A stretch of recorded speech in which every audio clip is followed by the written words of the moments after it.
Hey, welcome to Socialism for All. It's time for another office hours stream here at twitch.tv/socialism S4A. We're recording this. We'll be going for about 2 hours. Sometimes these go as long as 3, but I'm going to try to keep it to 2 hours today because the longer the streams get, the longer it takes to edit them, and then the longer the delay it is before they can be put up on the channel. I'd like to get this one up by Saturday, and, again, the shorter it is, while still being, long enough to be good. Trying to hit that sweet spot so that we can get a lot of good content and discussion in with the currently 44 viewers who are in the chat room at Twitch. And then, also that it's not so unwieldy that, it takes forever to put online. But anyway, we're just talking in the chat about a couple of subjects. So in the last office hours stream, we were talking about and taking some questions about Palestine and the ethnic cleansing that Israel is trying to do in Gaza. So if you go to the community tab at Socialism for All on YouTube, and we're also mirroring at least some of this, at least some of the longer articles over at Medium now, medium.com/@socialismforall. Or Substack, socialismforall.substack.com, or you can also do substack.com/@socialismforall. Again, at least the longer ones I'm mirroring over there, and as I get used to this new system of cross-posting stuff, maybe everything will end up there eventually. But we were just sharing the other day a story from WikiLeaks, actually. I think this was posted on the 30th or 31st. So WikiLeaks posted on Twitter. Let me see if I can actually put this on the screen. I wasn't planning to do that. Let me just find it real quick. So, WikiLeaks is sharing news that Israel... Here we go. So it says, a week after the Hamas attack, Israel's Ministry of Intelligence issued a secret 10-page document outlining the expulsion of the Palestinian population of Gaza to northern Sinai and Egypt. So this has been kind of a colonial dream for a long time, just doing the ethnic cleansing, pushing all the Palestinians out into Egypt and making just, claiming all of the land for Israel. So far they haven't done it, but now it looks like there's a renewed push. So these are the 4 steps outlined: instructing Palestinian civilians to vacate northern Gaza ahead of land operations. So that one's kind of in play already because they told everybody to just move out of northern Gaza, which there's the largest hospital in Gaza is up there and all kinds of stuff. So just forcible dislocation. Basically, you want to boil this down. Israel's conducting a genocide in the guise of anti-terror operations. That's what's going on. 2, sequential land operations from north to south Gaza. And remember, the South Gaza border, that borders on Egypt. So if Israel starts in the north, which borders just Israeli territory, they're really just shrinking Gaza down to Egypt. All right. So point 3, routes across Rafah to be left clear. So that's the crossing at Egypt, which Israel's been bombing humanitarian aid coming in. So that would be in their interest to prevent humanitarian aid from coming in. That creates a bigger incentive for Palestinians to be pushed out. Like, they have to go to the aid and the aid can't come to them because Israel wants the land, it looks like. And 4, establish tent cities in northern Sinai and construct cities to resettle Palestinians in Egypt. So that's ethnic cleansing. The document has been verified by an official from the Ministry of Intelligence. According to the Hebrew website Mekomet, which originally published the document, Mekomet noted the documents from the Ministry of Intelligence are advisory and not binding on the executive. But this is a plan that is being floated right now, and it is very similar to, some of this is already being carried out. And of course, the U.S. is there in both advisory and material assistance capacity, parking warships off the coast explicitly with the purpose of aiding Israel and deterring other surrounding countries from attacking Israel.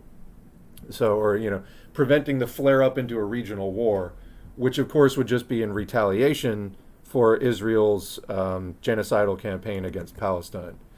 So it's time for the, kind of both sides stuff to stop in this case. Yes, Hamas is not the segment of the Palestinian liberation effort we would like to see, to put it mildly.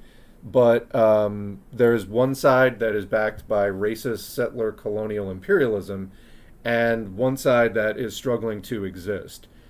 As communists, you just can't, try to say that these things are the same. They're absolutely not. So we were discussing that. The only organization I've seen trying to do a both sides on that is Politsturm, which I otherwise think is pretty good. I was surprised that they would do such a kind of obviously ultra-left position. But anyway, we were starting to talk about that. And I guess that they did a 2-hour stream kind of following up on that position, which I wasn't able to listen to. But from the comments, it looked like they were continuing that position and not backtracking from it. So anyway, that's some of what we were discussing. Also talking about what a scam living in a car-based transportation situation is like the United States. We need a car-sharing program now.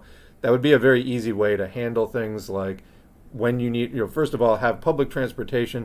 When you do need a private vehicle to just go somewhere in particular, there are existing car-sharing programs around where you basically just pay a membership fee, and then when you need a car, you go get one, and then you just park, pick it up at one place, whatever's nearest, and then park it somewhere else, and just kind of move on with your life. So car sharing works. We could have a much bigger program. Of course, oil companies, gasoline companies, and car companies have been pretty much running the United States for like a century, or at least since World War II. So major vested interests in preserving this terrible system that we have. But all right, going through the comments here, what do we have going on in the chat? Seems like Politsturm doubled down on their bad take on occupied Palestine recently in a stream that they did. That stream was really bad. Welcome to the first timers today, making it to a stream for the first time. And yeah, we are doing the streams basically most Thursdays now, unless otherwise announced. Twitch.tv/socialism S4A, and that's going to be 1 p.m. Pacific, 4 p.m. Eastern, 8 p.m. UTC GMT.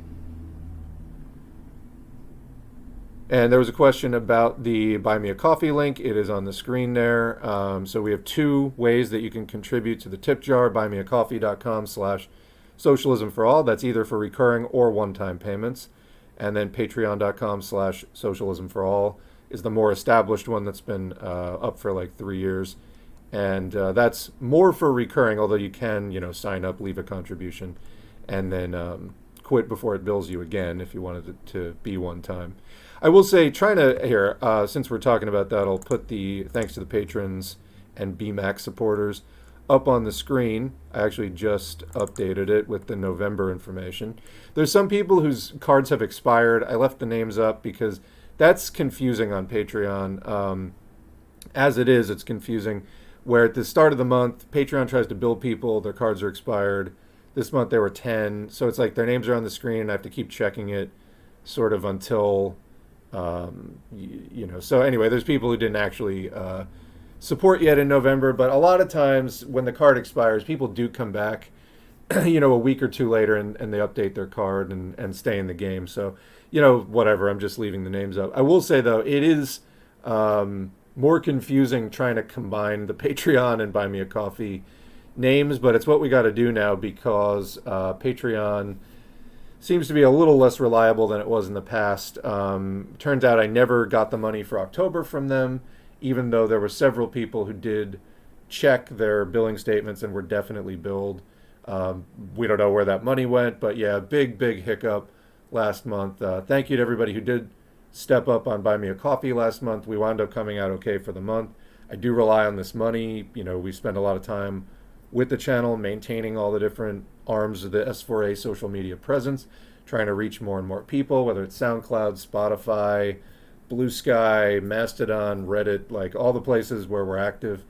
It takes a lot of time, and in the system, time is money for sure. So this support is important for keeping S4A non-commercial and ad-free.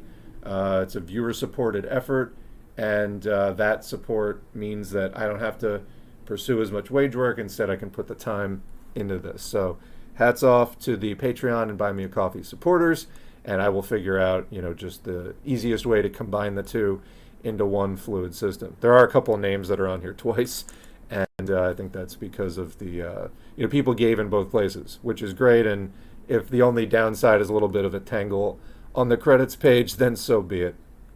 All right. Anyway, so going back to the chat, got a couple of patrons in here right now. Welcome to everyone. As a partially blind person on the car subject who can't drive, it is hell living here, haha, and I'm trapped in America. Yeah, I hear that. I mean, I've had cars at times and not had cars at times, and trying to get by without a car in most parts of the U.S. it is pretty challenging. Even places where there is like a reasonable public transportation system, even then trying to get by without a car, it's like just sort of expected that everybody has a car and can be very difficult. So I get that. Don't quite know how to end car dependency while in capitalism, though. A lot of stuff needs to be bulldozed. Yeah, there's reorganization that does need to happen. But like I said, even car sharing for now would make things like a lot better. So, so talking about Politsturm, they doubled down and said that the conflict between Palestine and Israel, which again, Israel is a imperialist-backed settler colonial project put in place by basically British colonialism and supported by the UN back in '47. It's not two equal sides. It's not even close. And they said that it's an inter-imperialist conflict. That's totally absurd. And neutrality, therefore, is the Marxist position. There's an ongoing genocide that's a ridiculous position to hold. Anyway, everyone having a car is so much. I'm having trouble reading this sentence. Yeah, well, the problem with cars is also planned obsolescence. So planned obsolescence is when things are built to break in a certain time span, whether it's a year, 5 years, 10 years.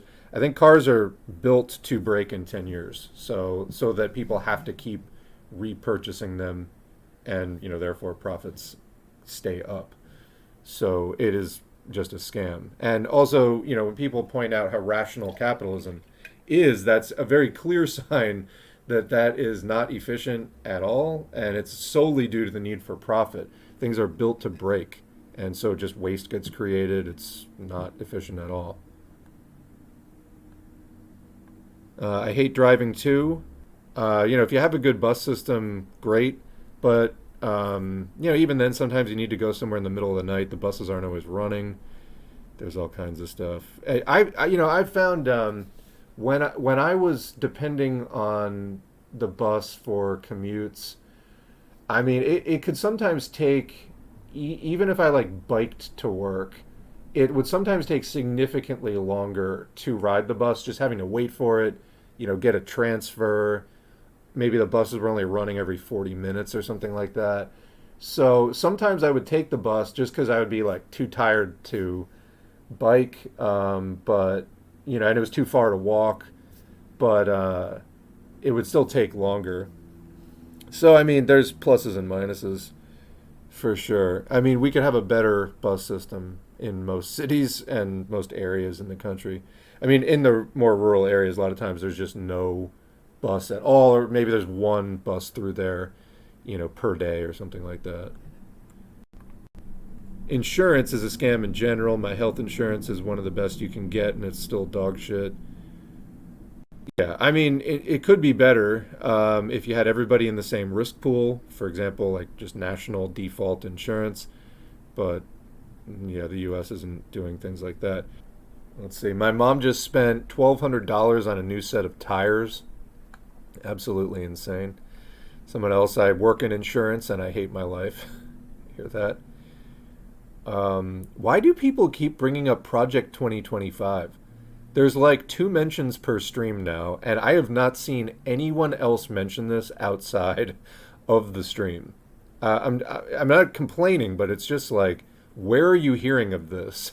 Because I'm not hearing of it anywhere, but there's people keep bringing it up.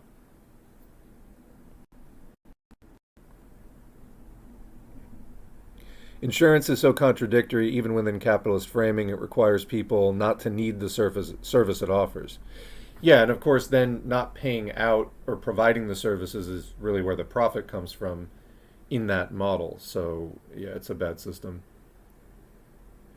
If you ever want to get more black-pilled on how destructive cars are, read Lives Per Gallon. Really shows all the ways that cars are killing us in so many ways we don't usually consider. Okay, Lives Per Gallon. The insurance industry shouldn't make the cut in a planned economy. Well, no, that's like a purely profit-driven thing.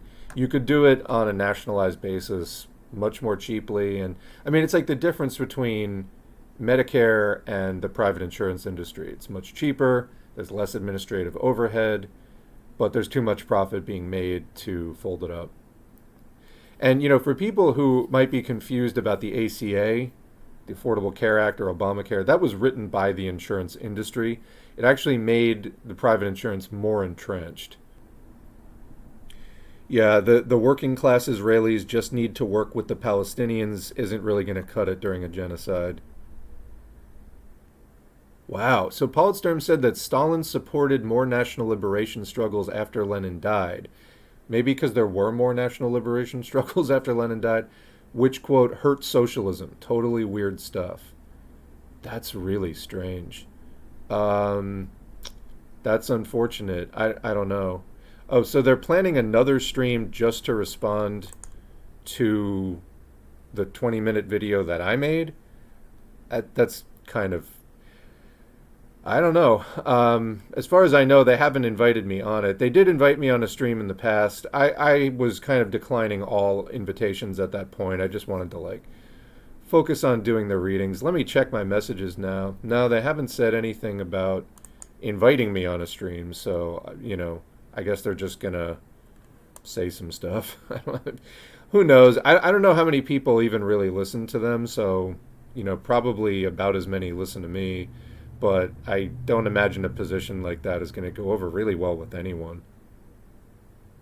Did they for real call Palestinians a tool of Iran? Bro, what? That's as ridiculous as saying Jewish people in Germany were a tool of the Soviets.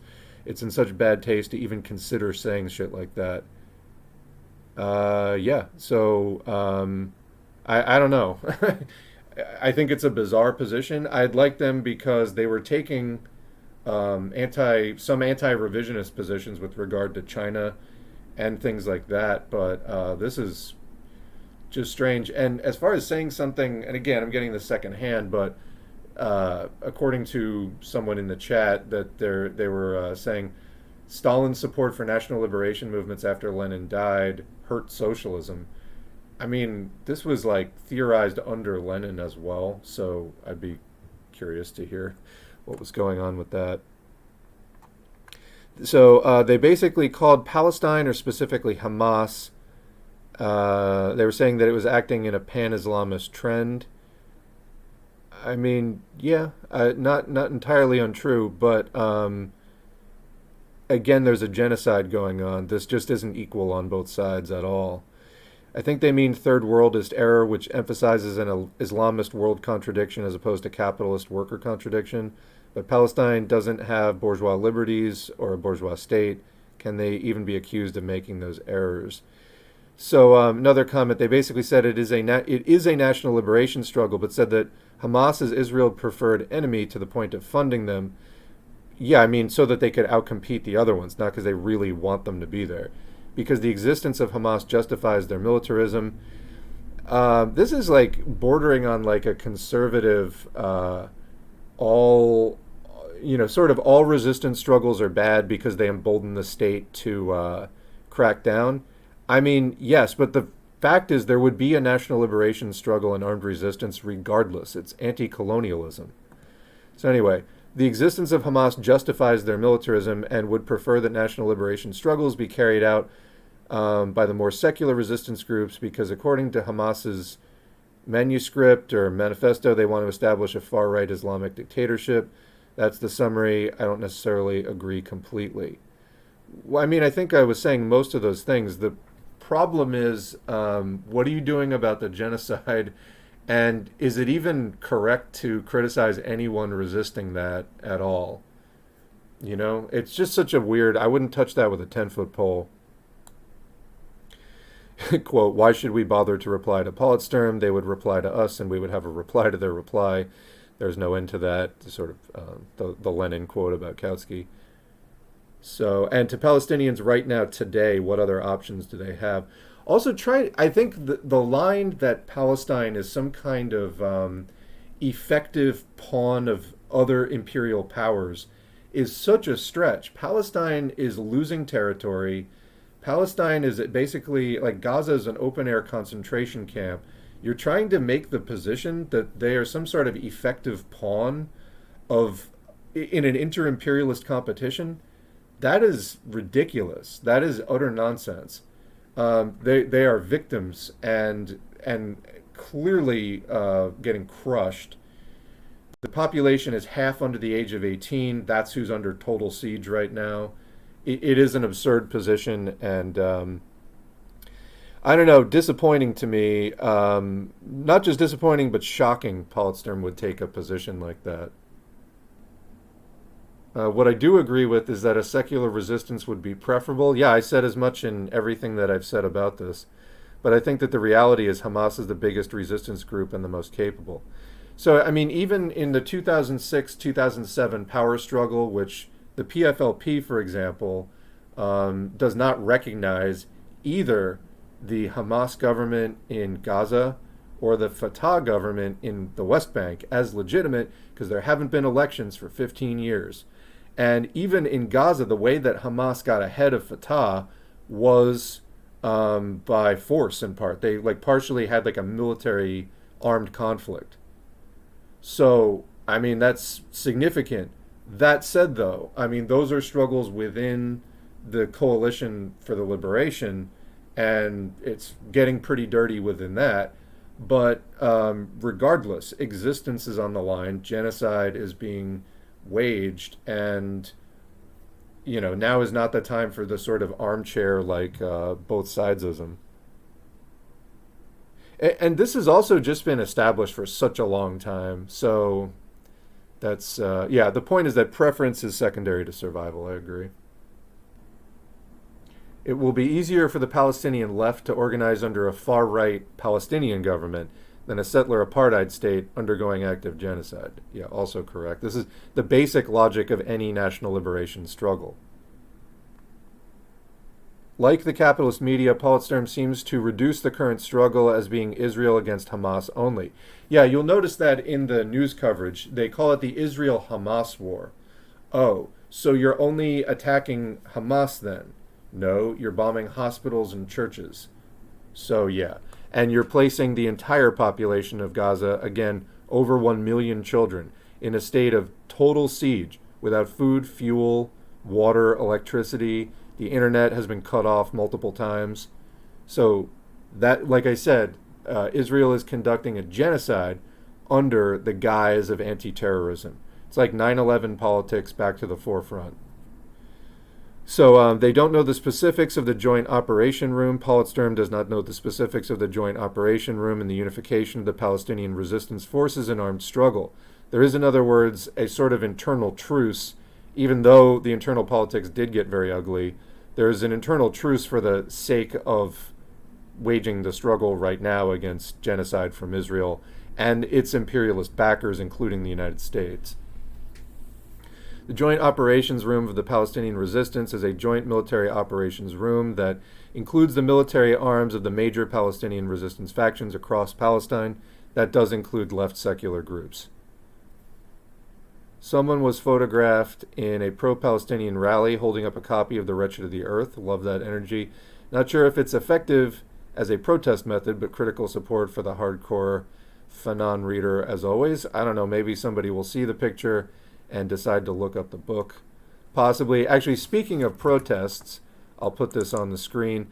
There is, and it's on the community tab as well, and we mentioned it in the last stream, there is a protest coming up this Saturday being hosted by the Answer Coalition. So there it is. Get on the bus, transportation centers to the National March on Washington for Palestine. So check that out. Posted at Answer's website.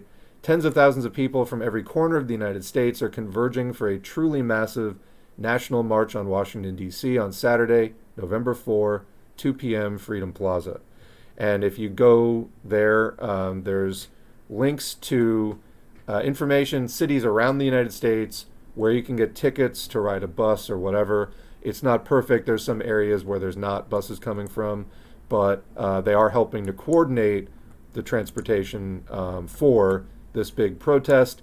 Again, that is November 4, 2 p.m., Freedom Plaza, Washington, D.C. All right, so, kudos. I think that is coming out better than back in March, or was it March or April? I think it was March.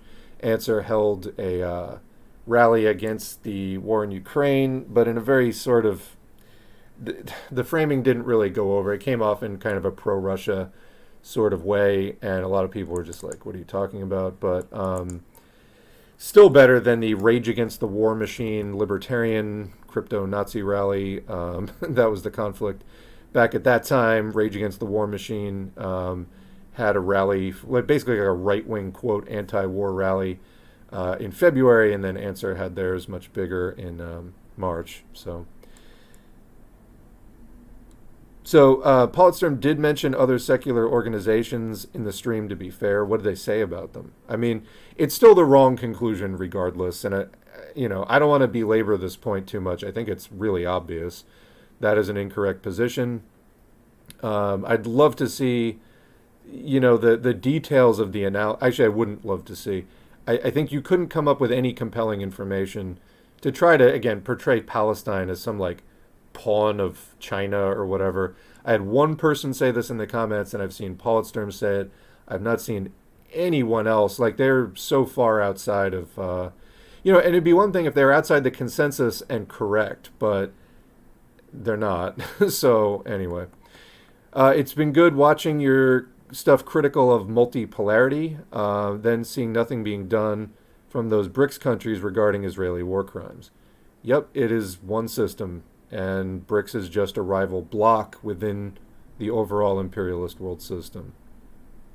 But yeah, substantially, what are, Brazil, Russia, India, China, South Africa, what are they doing that is substantially different?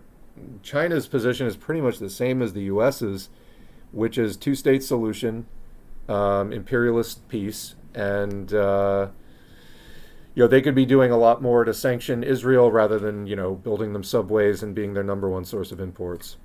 But that's not in the cards. As far as pollution in cities and less traffic, I really miss COVID-era restrictions. Can the yuppies please work from home? I would love it as someone who has to bike to work. I hear that. And a lot of that stuff's getting folded up. The working from home and people moving out of the cities. People are being called back, and it's just the obedience and the just sort of lockstep with that is kind of shocking, because 2 years ago it was wow, work from home, this is a major new thing. It seems like that is basically over, and it died without a whimper as far as I can tell.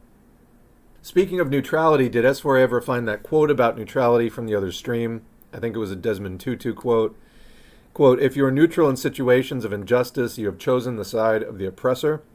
If an elephant has its foot on the tail of a mouse and you say that you are neutral, the mouse will not appreciate your neutrality. Again, I'm racking my brain to come up with some credible way to convey what's going on in Palestine as some, two-sided inter-imperialist thing. I think it's a load of horse shit, and that's what I got for you. So as far as the planned obsolescence, they break right after the warranty too.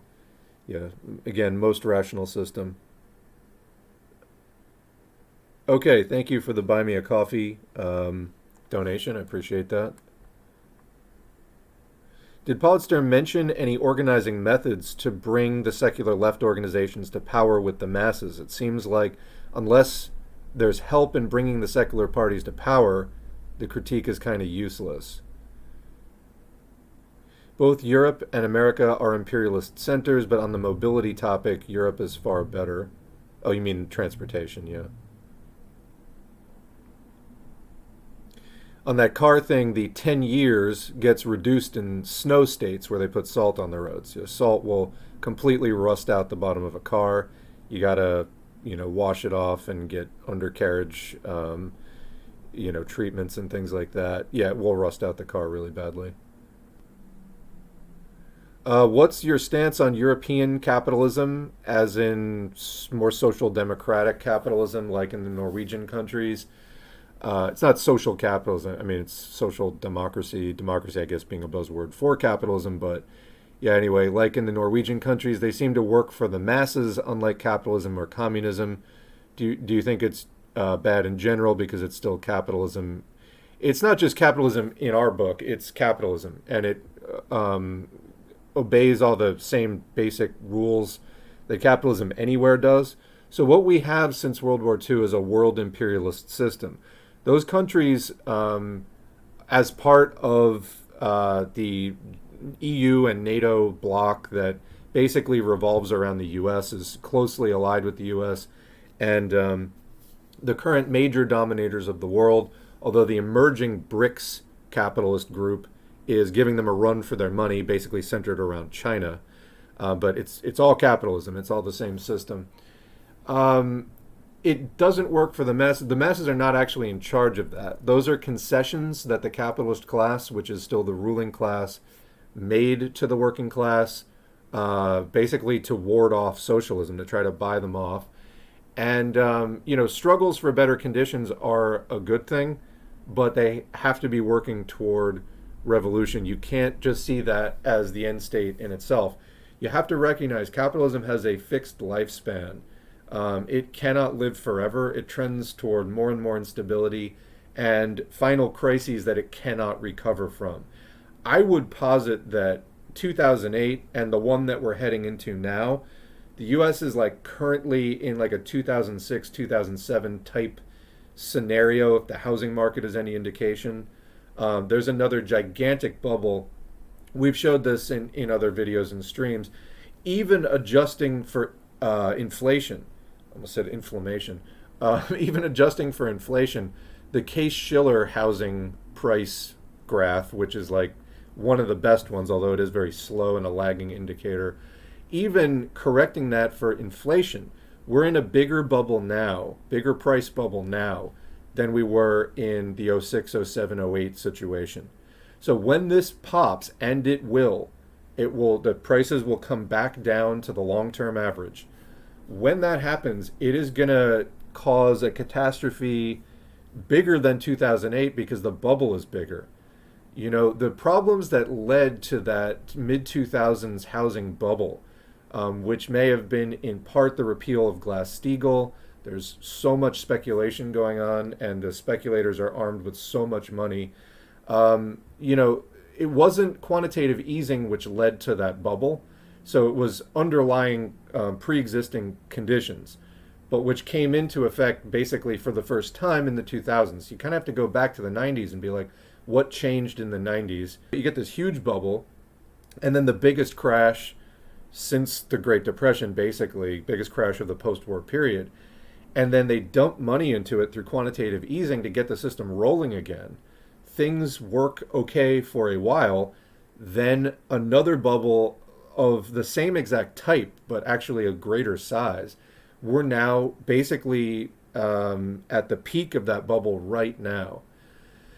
So when that pops, it's going to make 2008 probably look, tame by comparison. And there's a limit to how much more quantitative easing they can do because of all the inflation that it's caused. So, it has in some ways contributed to that. But again, the underlying conditions creating the 2000s bubble, that was not quantitative easing. That happened because of something else. And then the quantitative easing fixed it. But now with the low interest rates for so long and the 3% mortgages and everything, currently it's estimated like 10 to 12% of housing properties are vacant in the United States. That means that investors bought them in the last 5 or so years, and they're just sitting on them. And a lot of these are amateur investors. Why? Because after 2008, people didn't necessarily trust banks or the stock market. So what are they doing with their savings and extra money? They bought some real estate property. So they took their $200,000, $300,000, $400,000 and they sank it into couple or three, properties, and they can't figure out how to make it profitable. Rents are like at record highs right now. Housing prices are at record highs. They thought their money would be safer there buying real estate, but now we're going to get a real estate crash, and then that's going to be like a shit show again. There will be forced selling. That's already starting to happen in the West Coast and then the Southwest, Texas, some areas of the Southeast. The kind of, North Central, like Midwest, and the Northeast are pretty much untouched so far as this housing downturn. But it's beginning, and it's probably going to happen next year unless there's some kind of rally that can save it. But even then, it'll probably be temporary. Remember that in 2008, even as the 2007 decline was underway, there was a brief rally, but then it crashed again. And basically it went, the distance that it went from the peak to where it began rallying, after the rally was over, it went that distance again. So it got twice as bad after that brief rally. So there is a 2023 housing downturn. Probably won't hit the bottom till like 26 or something like that. And there could be a couple of brief rallies on the way down. But when this goes, it's going to create massive problems that I don't think they can manage their way out of unless they use brand new techniques. And and that's going to hit Europe as well. And the only thing that really saves the working class in situations like that is massive organization, where you're able to strike and shut down the economy, actually make capitalists and their government, it's not your government, it's their government, do what you want. And right up until you actually take power away from them, which is the goal. So as long as capitalism goes, they're participating to the extent that they're able to, based on their size and strength, in the world imperialist system, exploiting the less developed countries. And, it's capitalism with like a smiley face pasted over it. The working class of those countries has to stay militant, keep organizing towards taking power away from capitalists and starting to build socialism. So, it's not the end of the story, is the point, social democracy. Project 2025 is all liberals say on TikTok when you tell people to stop voting for the duopoly. They're like bots, probably. It's astroturfed, honestly. Oh, so this is like the new... I mean, the Republicans are scary and threats and it's bad. And yes, every time that Republicans take the presidency, which the Democrats are so bad, nothing you can do is going to stop the Republicans from winning once in a while. Every time they take power, things definitely get worse. But remember, Democrats and Republicans work hand in glove in the system. It's good cop, bad cop. They're both there for the same purpose, but they have a different role within it. And so, Project 25 is basically a scare tactic to get people to support the Republicans.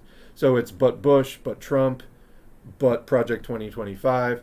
And these things are bad. No one wants them. But if the Democrats were really serious about it, they could actually step up and, team up with the left and crush the Republican Party into just a regional party that would never be able to threaten national politics again.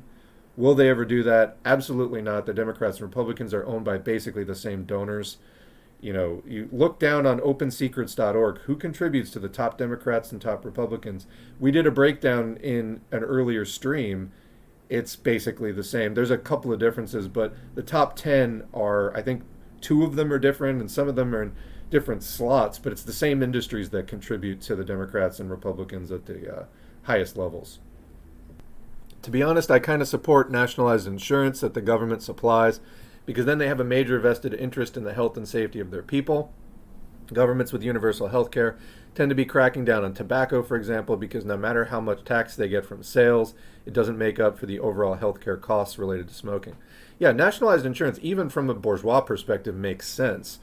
I think that there's a very good short text we put up on the channel by Paul Lafargue, Marx's son-in-law, about socialism and nationalization, and how basically the bourgeoisie, being capitalists, they want to run everything on a for-profit basis that they can, that it makes sense for them to do. However, there are some cases, like the post office or other particular things that, like roads, that it makes more sense for them to nationalize and just collectively pay for it as a class because all of them use it.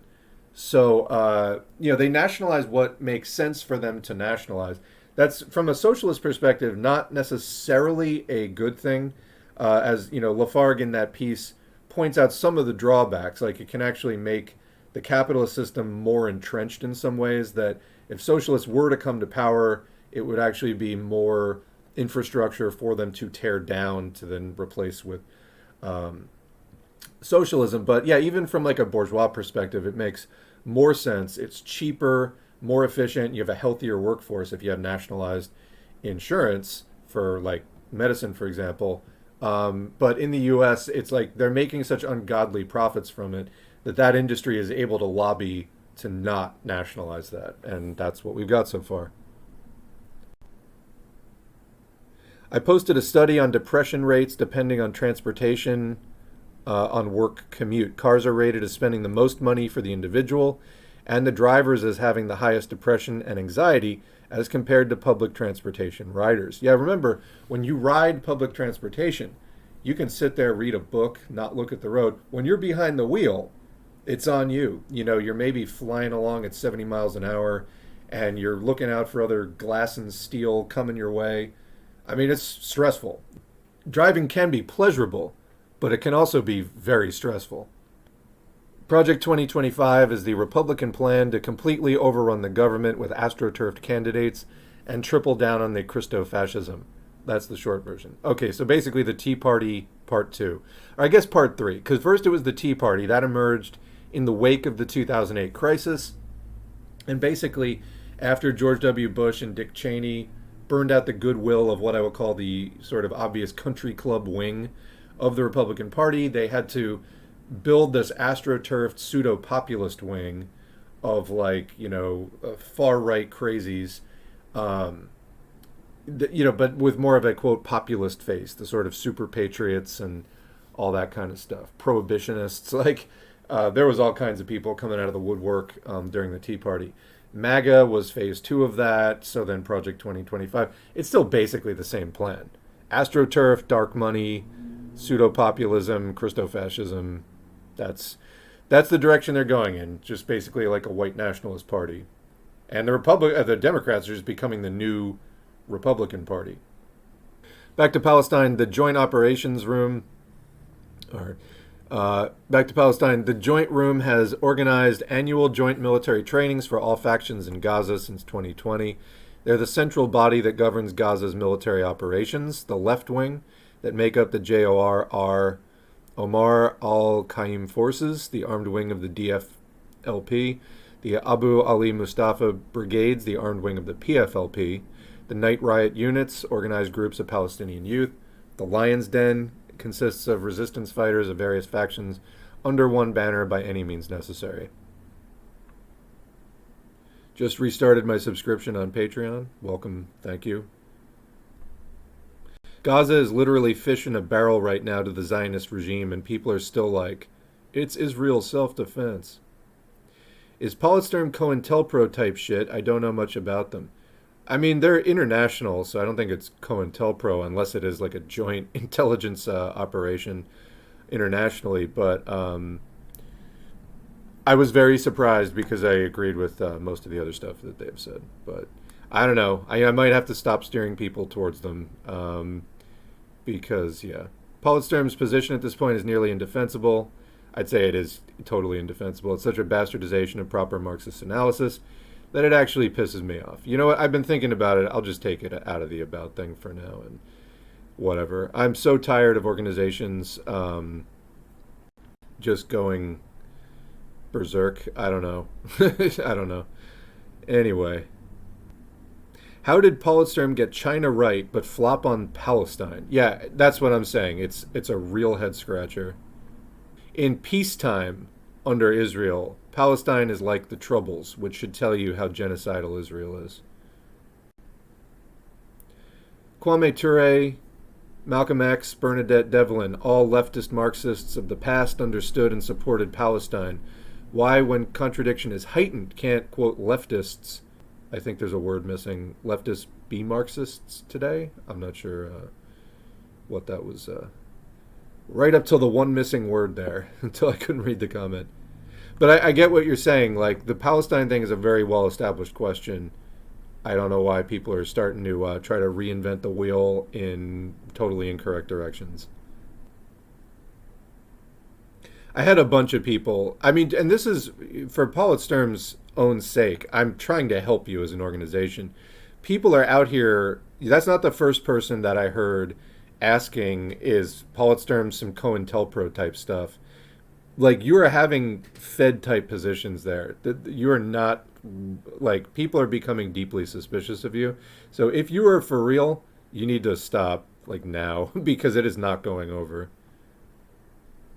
Apparently, Israel hit a school today. Oh, yeah, they also hit a refugee camp deliberately and then announced it. And, like, they went on, there was some Israeli official on CNN talking about, let me see if I can find the tab, but they were just defending hitting a refugee camp. And I'm trying to find the thing now and I'm not seeing it. I will say, though, I did find an article from New Republic. The first U.S. senator, so I just thought there was a funny headline. The first U.S. senator has officially called for a ceasefire in Gaza. And I said, wow, if he's the first U.S. senator, he must be really old. But no, they mean the first senator to call for a ceasefire has stepped up. The second highest ranking Democrat in the Senate made a bold statement. So Dick Durbin is now on record.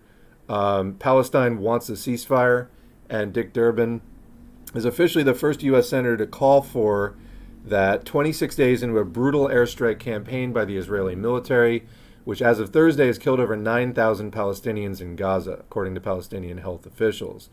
So he was on CNN with Poppy Harlow Thursday morning and asked, should there be a ceasefire? So the question was, is a ceasefire needed now? I think it is, Durbin said, at least under the context of both sides agreeing. Well, Palestine is literally calling for it, so, and they're, so yeah. Anyway, Durbin has given at least a qualified endorsement of a ceasefire. That is what I've seen Palestine calling for so far.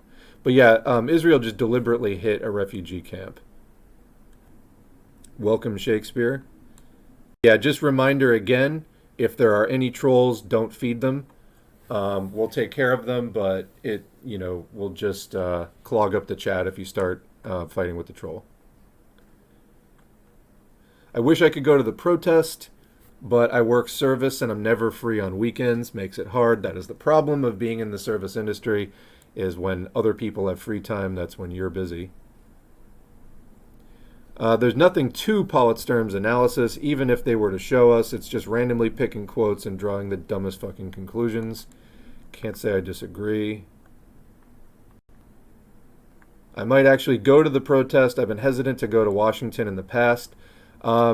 If you go to a protest, there is the possibility, even if you're not planning on getting arrested on purpose, which I would not recommend, but sometimes people get arrested on purpose as part of a big protest to, like, make a statement. 1,000 people, 500 people, 2,000 people went to jail over this issue. It can become a news story then. Anyway, if you go to a protest, there's, even if you're not planning on getting arrested, always the possibility of getting kettled. That's when the police kind of chase you into a penned-in area and then do a mass arrest.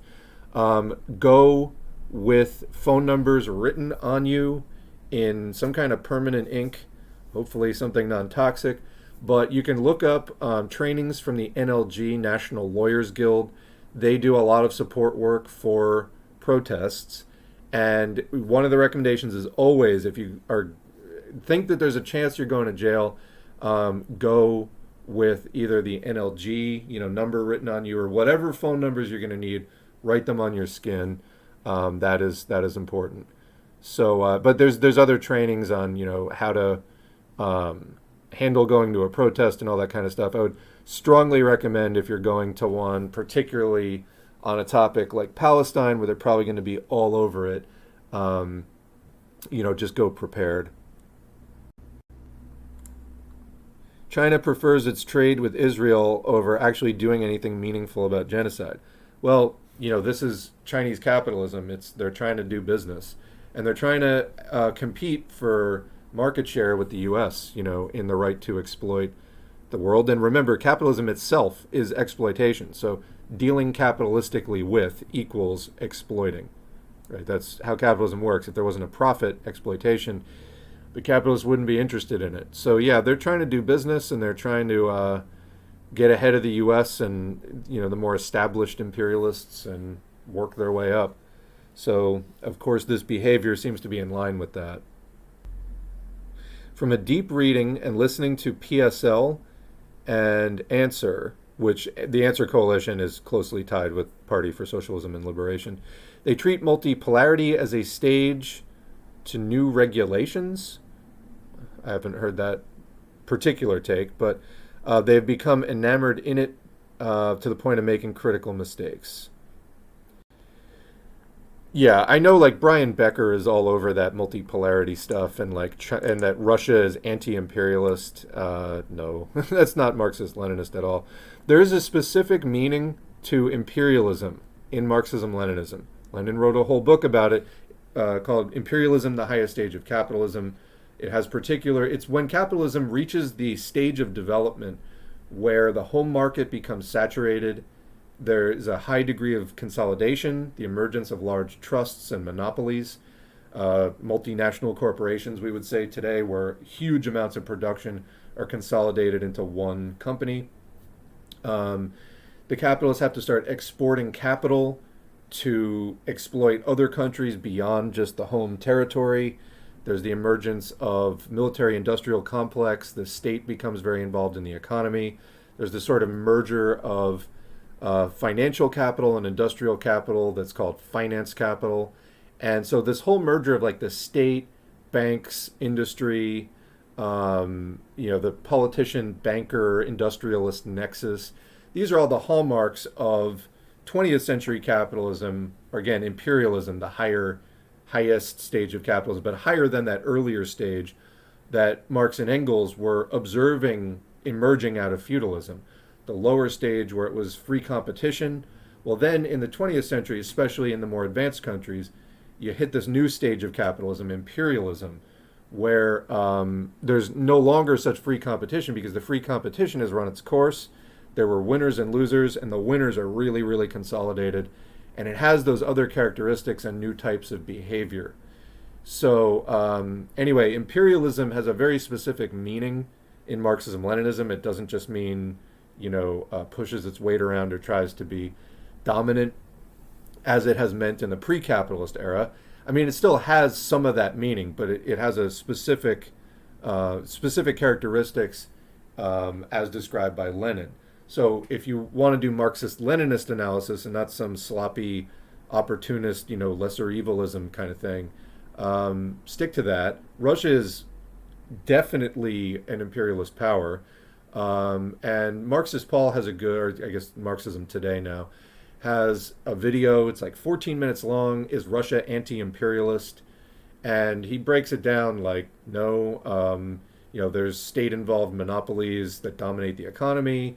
They participate in the forcible redivision of the world, according to the right of one imperialist group or another to exploit particular regions, and so on. So, imperialism. It's important to know what we're talking about when we are going to discuss that. And of course, we did a text, about a 6-hour text recently. Is China an imperialist country? China is, by some metrics, the second largest economy, by some metrics, the largest economy in the world today. And yeah, they participate on a capitalist basis in all of that stuff. That is definitely what Lenin was describing as imperialism. The, quote, Scandinavian social democracies we were talking about earlier piggyback off of the global South's, the exploitation of the global South. Yeah, they get a lot of secondhand benefits from the leaders like the U.S. and its, close allies. The economy has to pop. Our economy is so interconnected, there has to come a point when all of these people are now homeless and now inactive into the economy that it just explodes.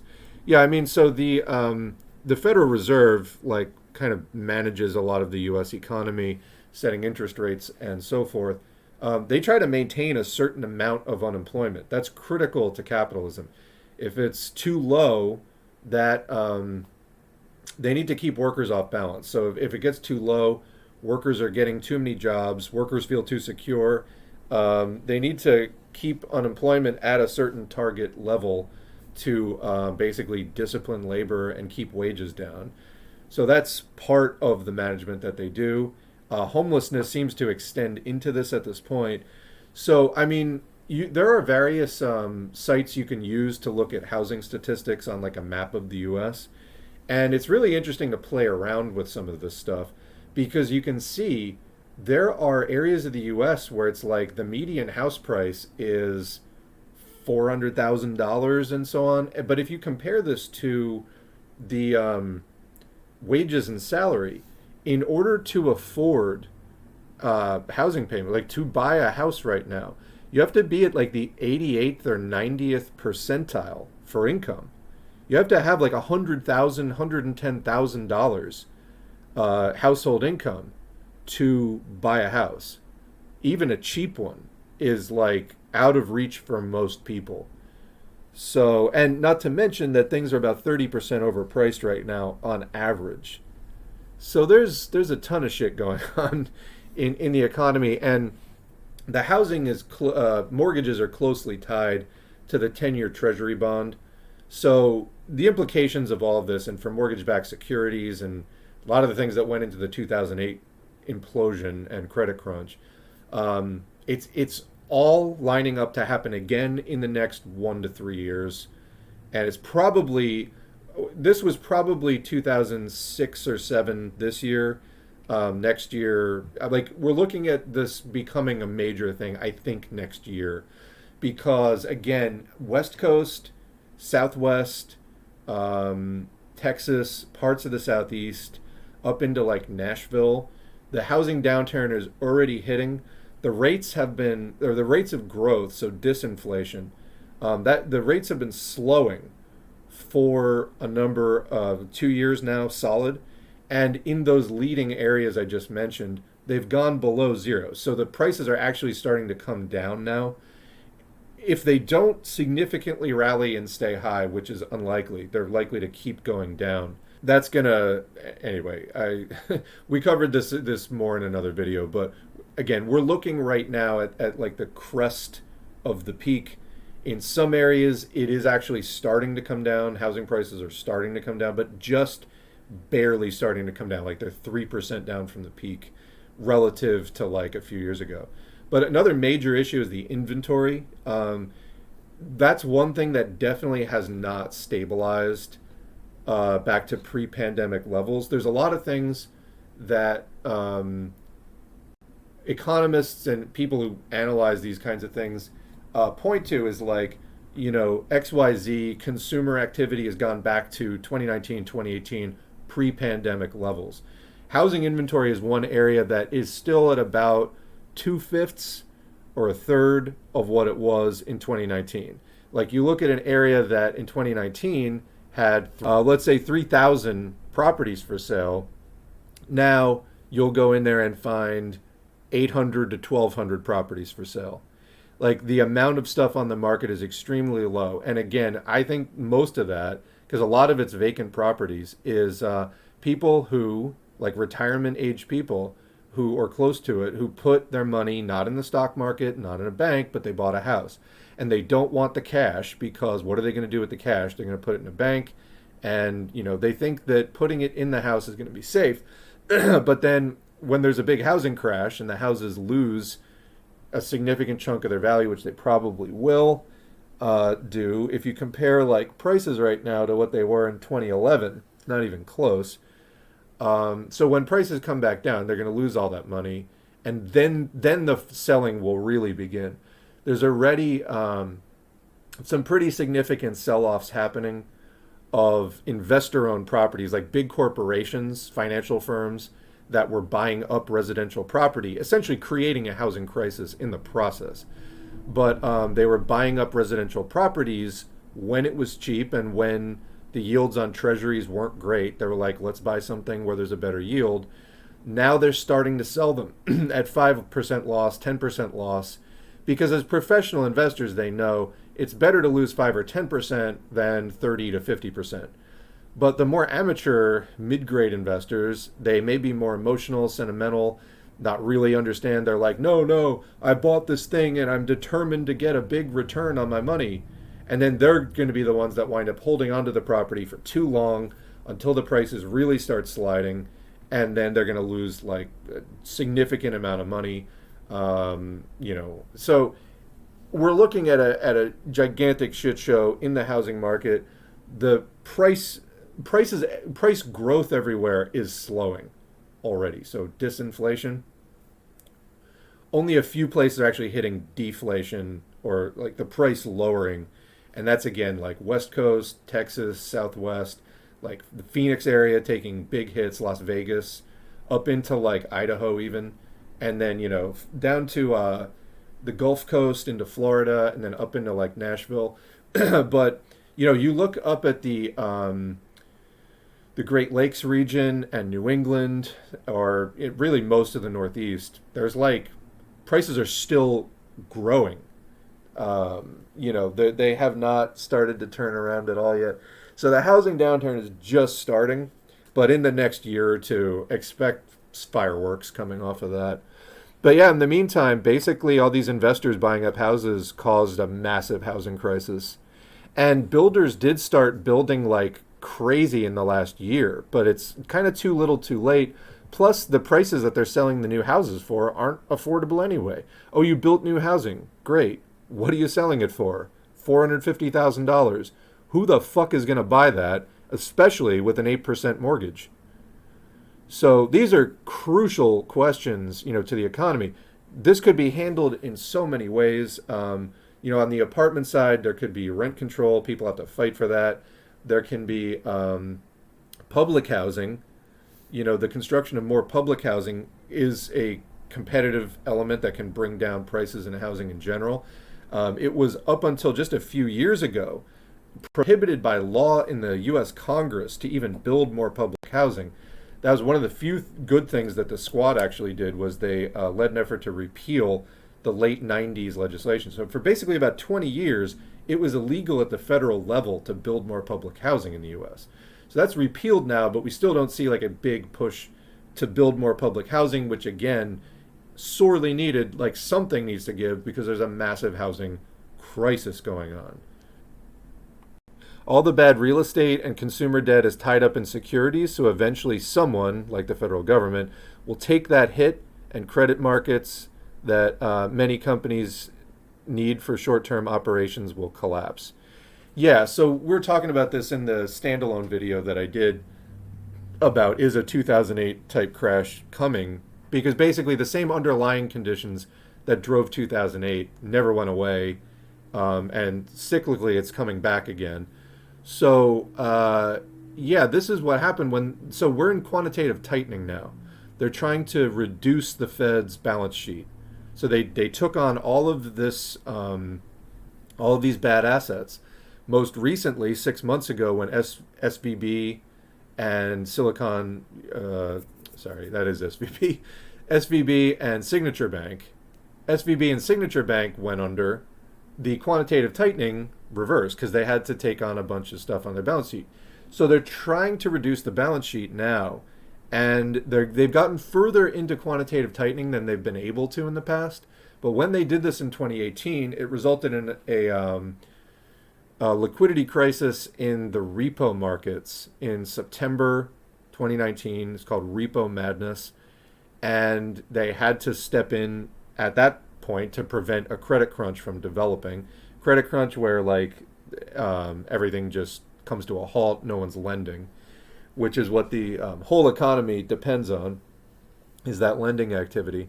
They're pushing it now, trying to get inflation under control and bring prices down, but the quantitative tightening is what they're doing. Usually, every time they do the quantitative tightening, something breaks before long. That's the point. So they're tightening, they're getting the money out of the system, and what is going to break? It's anybody's guess exactly what will break, but we do know something will break. And when will it happen? We don't know yet. But yeah, the credit markets that many companies need for short-term operations will collapse. So you'll see the small and medium-sized banks going under first. That's exactly what happened with SVB and Silicon Valley. Just did it again. And Signature. That's exactly what happened there. So, yeah. I recently moved. It was hell. Landlords have ridiculous standards. Something needs to be done. Absolutely, something needs to be done. I could go on. I could do an entire stream just ranting about that. I fully agree.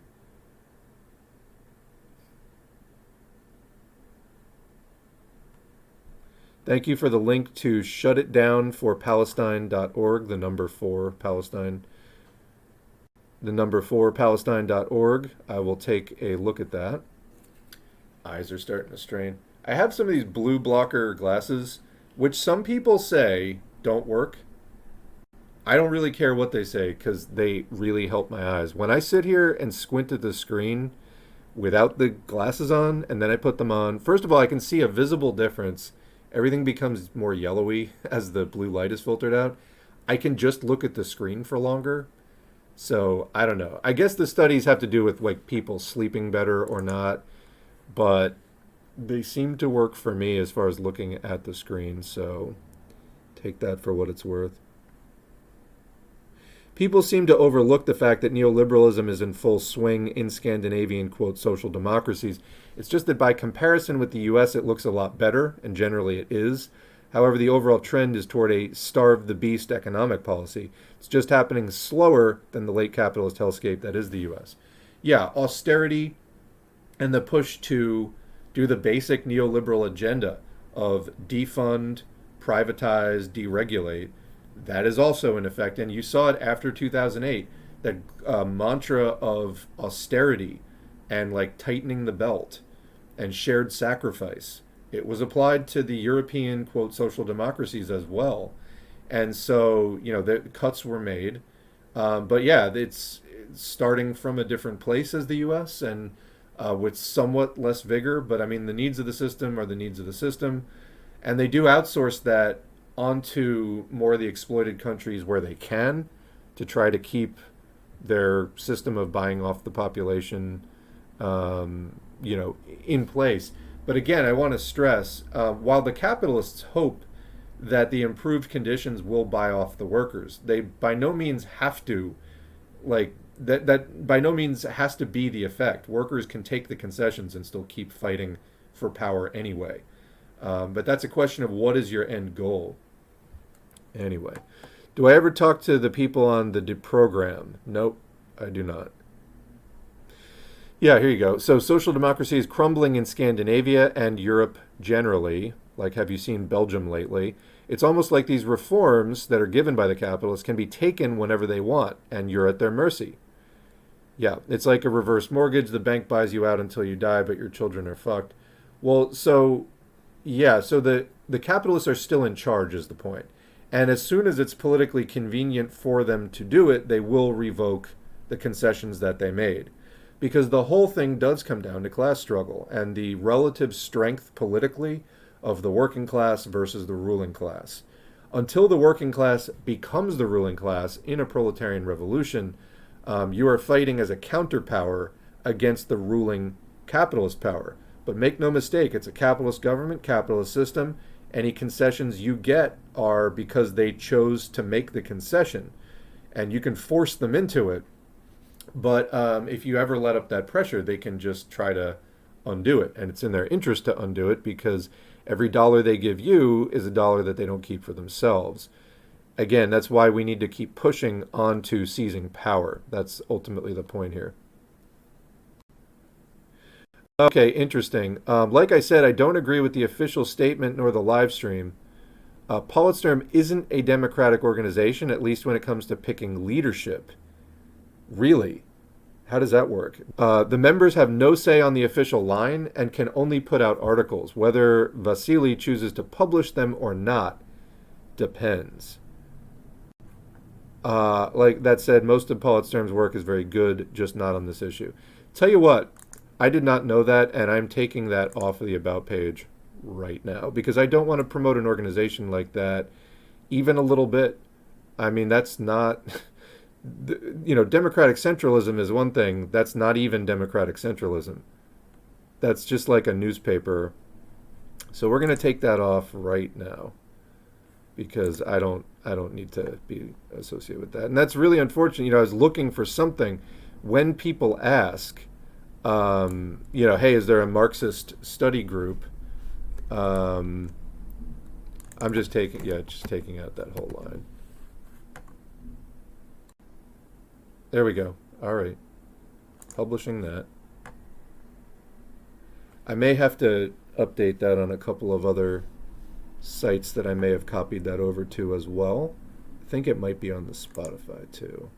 But anyway, I can look at that later. But I took it off of the YouTube for now because I didn't know that. And, who knows what their next thing is going to be. But if they're not even really democratic centralists, then what the hell is that about? Oh, yeah. So also, as far as the European, quote, social democracies, they are scapegoating climate refugees and immigrants instead of the capitalists. Sounds like fascism. Yes, it is fascism in the European social democratic countries. So many Scandinavians I meet will blame immigrants for their deteriorating quality of life before they blame capitalism. Again, I think this is like a lot of people just really, really need help thinking big and seeing the system. They want to look at some...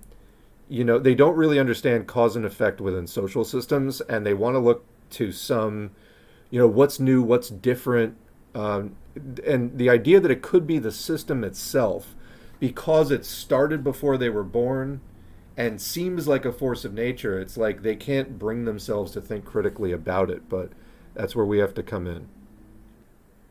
That's the second time that Israel hit that refugee camp in the current escalation, I believe. Oh, they hit it again 24 hours after. Wow. I'll put that up on the community post. That's like, I have the tab up here somewhere. I'm going to put that up next. Just had to announce the stream. This is the perfect opportunity for Politsturm to reach the masses by taking a pro-Palestine line. Considering the amount of support for the Palestinian liberation, I don't know why they're not taking it. Yeah, I don't know. But, this sounds like another PC USA situation where it's kind of just one guy deciding everything. And I guess that one guy was better than Angelo D'Angelo. But ultimately, you're going to get the same weird, non-consensus takes on things. So that's not good. I protest in Manhattan, but I haven't been arrested because I've been to really big protests and not small ones. Well, sometimes they will even kettle just an arm of a big protest. There was a big protest for Jews against Israel, but it wasn't big enough, and everyone got arrested. Protests on Palestine are crazy. When I went in October, there were only twice as many protesters as police. Yeah, they policed them heavily. Before things went to hell due to World War II, in Vienna's foray into serious social democracy or mild steps towards socialism, high-quality housing was provided for the masses, and the cost of rent was about 4% of the average working-class income. This was during the, quote, Red Vienna period, by the way. Interesting. Fuck, I'm struggling to even find a rental I can afford working full-time. Even with the shitty local landlord company, it will probably break my wallet trying to pay rent, utilities, and living expenses. It's driving me nuts. You're not alone. The average rent is $2,000 a month, according to rent.com. It's an all-time high. This is the worst housing market ever. So it's not you, it's the system. It's to the point where I'm making $23 an hour, and my purchasing power is getting close to when I worked at McDonald's for $10 an hour. Yeah, I mean, like... I don't know.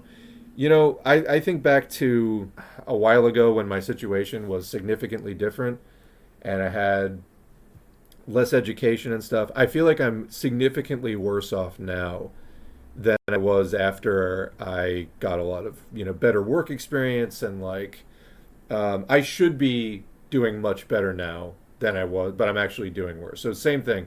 It's like making more money and being in a seemingly better position, but actually my quality of living is worse. So yeah. To shorten my point, I think the China-Soviet split brought out the worst in both and was a large part of what led to a step backwards for socialism, but we the people will win, I believe. Yeah, so you can look up the Sino-Soviet split, Sino-Soviet split.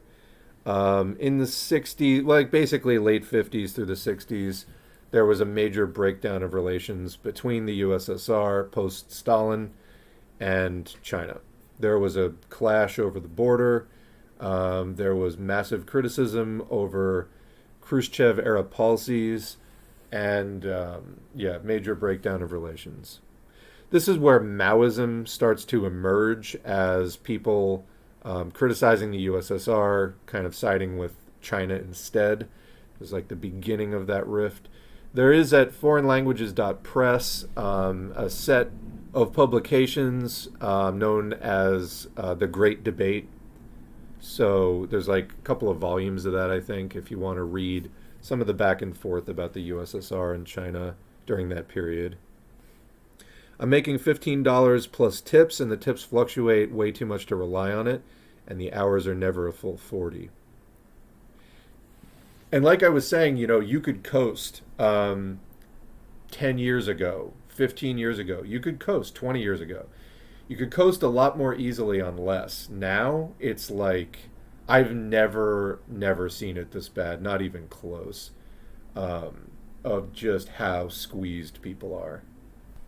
Cenk Uygur's whole thing is he's going to take corporate money and not be corrupted by it because he's Cenk Uygur, as if he wasn't already corrupted by it, which is the reason why he's even saying that in the first place. Yeah. Talking about Red Vienna, Vienna has this rule about restricting rent profits from old buildings. The problem with it being that it's not a dynamic policy where houses become profit restricted after 20 years, but it's set with a specific date.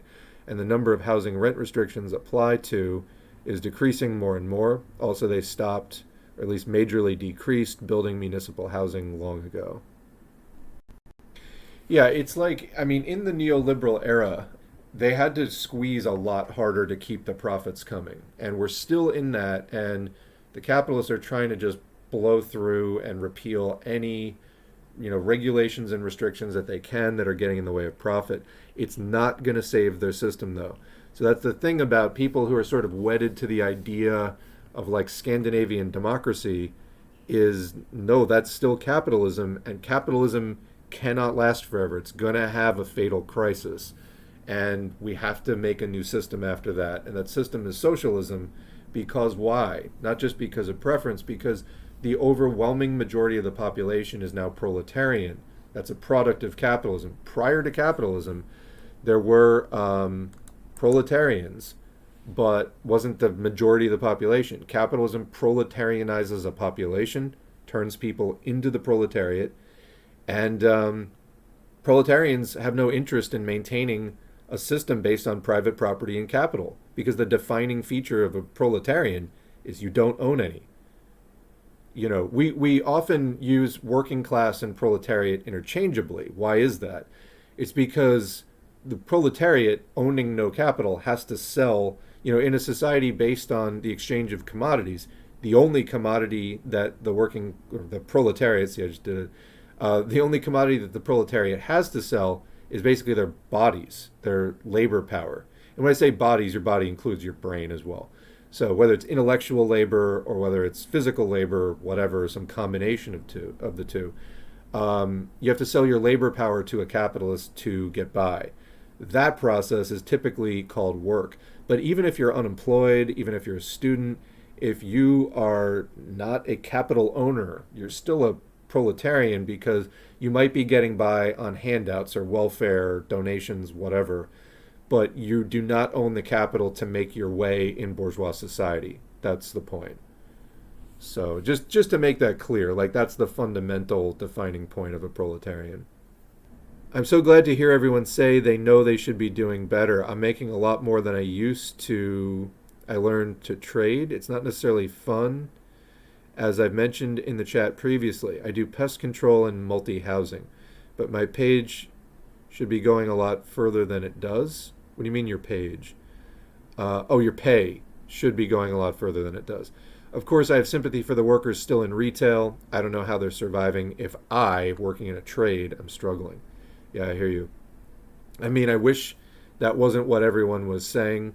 Or sorry, I mean, I wish that wasn't what everyone was saying, but at least I know I'm not crazy and alone.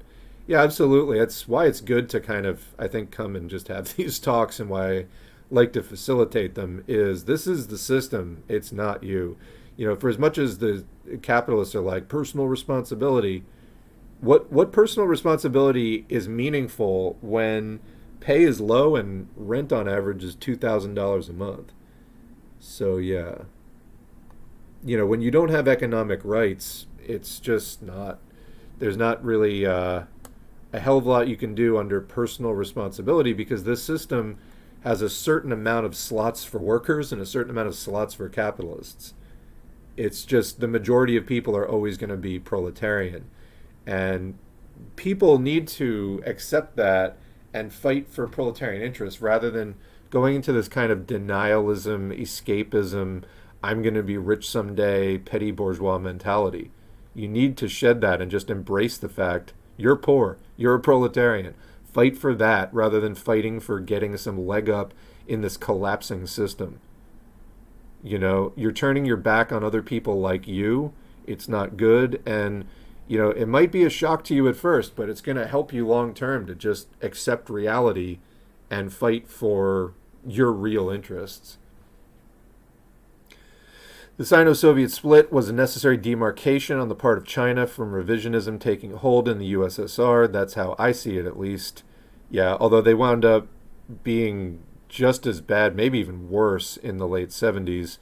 So, I mean, 20 years later, that's where they ended up anyway. So, I don't know.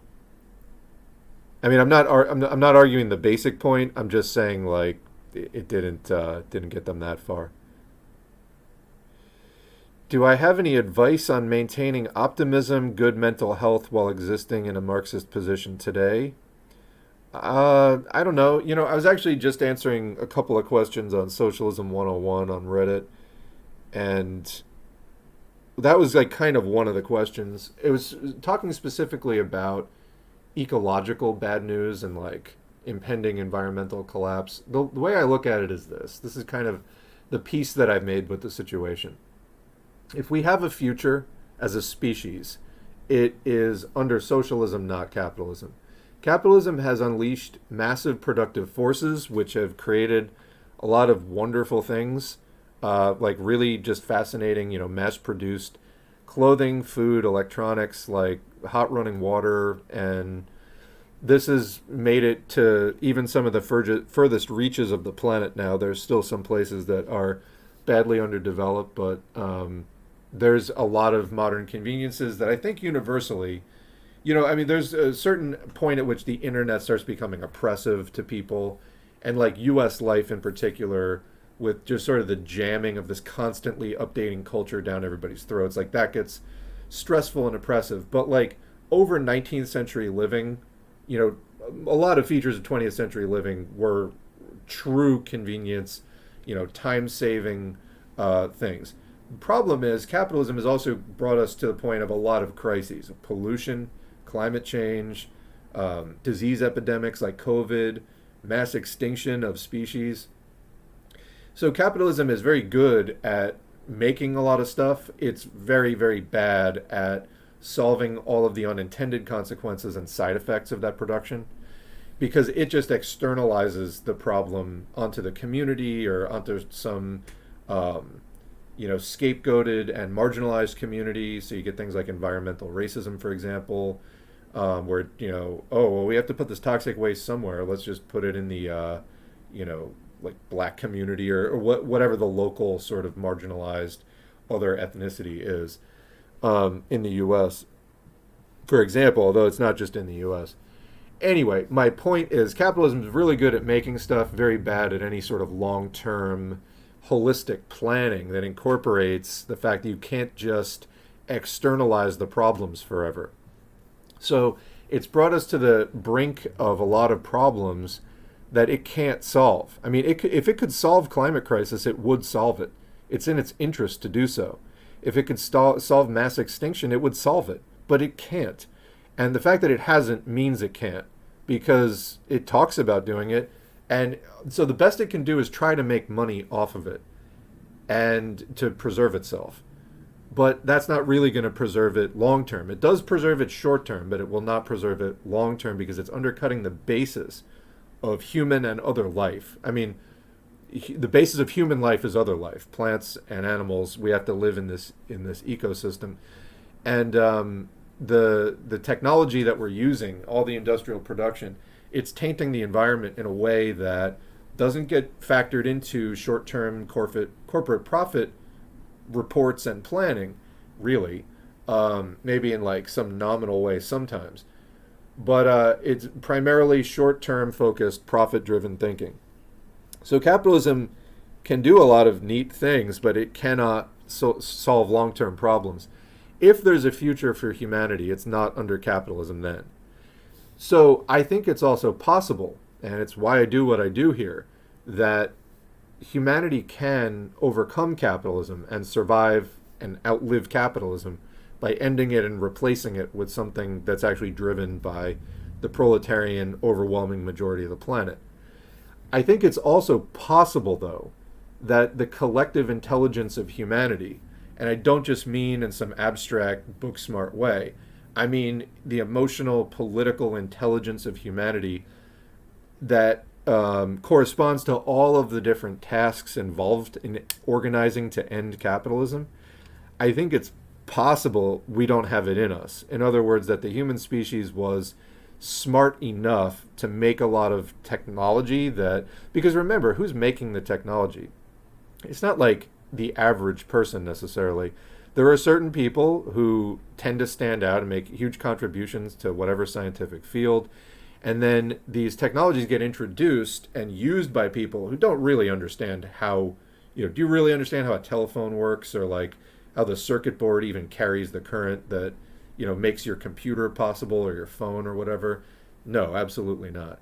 So, this technology keeps getting introduced on a mass scale and used, and a lot of people are just sort of mesmerized by it. And right now, the masses are not acting in a way that can stop capitalism. There have been successful efforts to do that on a national scale in the past.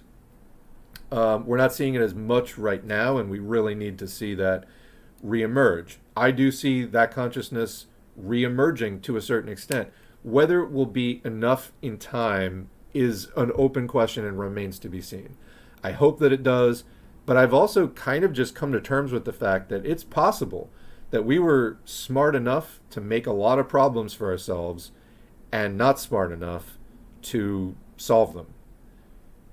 So I think that's the way that I've come to terms with it myself. And if materially we lacked the kind of intelligence that was required to do that, then this was always going to happen anyway, and it was kind of inevitable, or at least it was probabilistically more likely than not to come out in failure.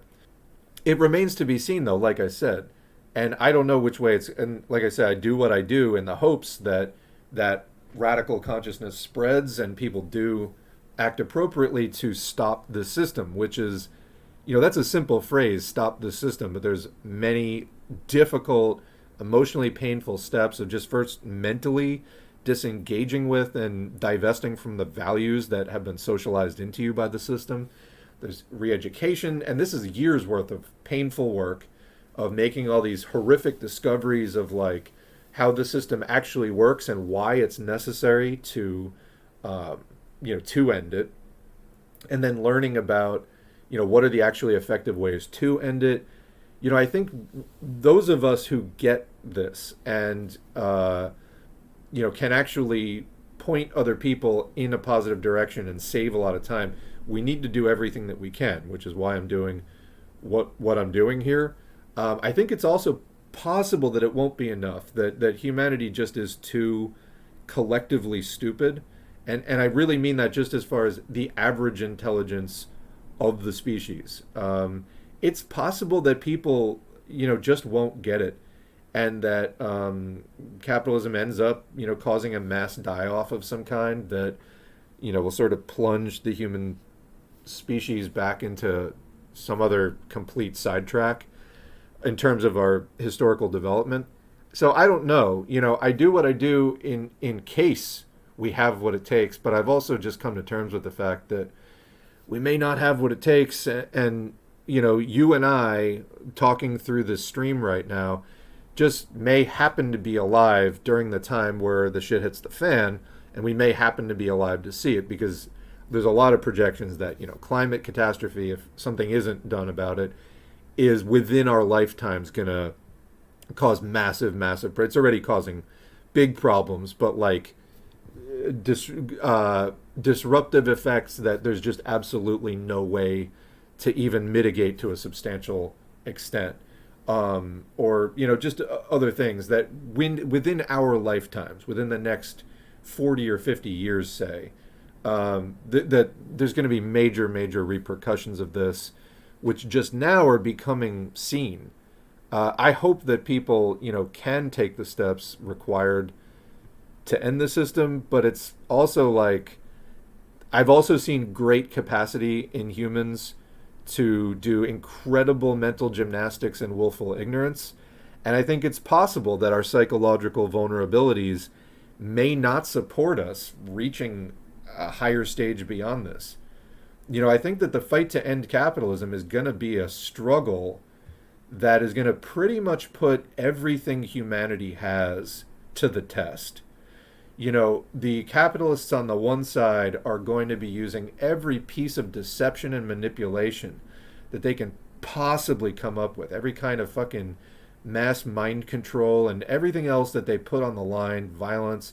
They're going to do everything in their power to exploit the psychological vulnerabilities of the population of the world to keep capitalism in place until the day it literally destroys the planet.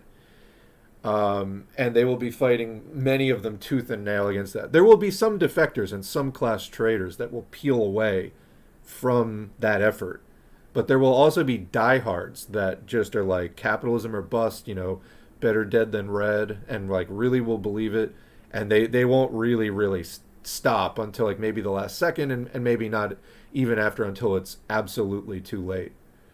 And then on the other side, you have people trying to promote critical thinking and resistance and fight back and organizing and all of that. And who will win? I don't know. I don't know. I'm just trying to do what I can, because this is what makes sense to me. This is what my intelligence has put forward as like the best thing that we can do. And but I've accepted that a lot of people don't think that way, and a lot of people are very easily tricked. So, either it works or it doesn't, but this is all we can do.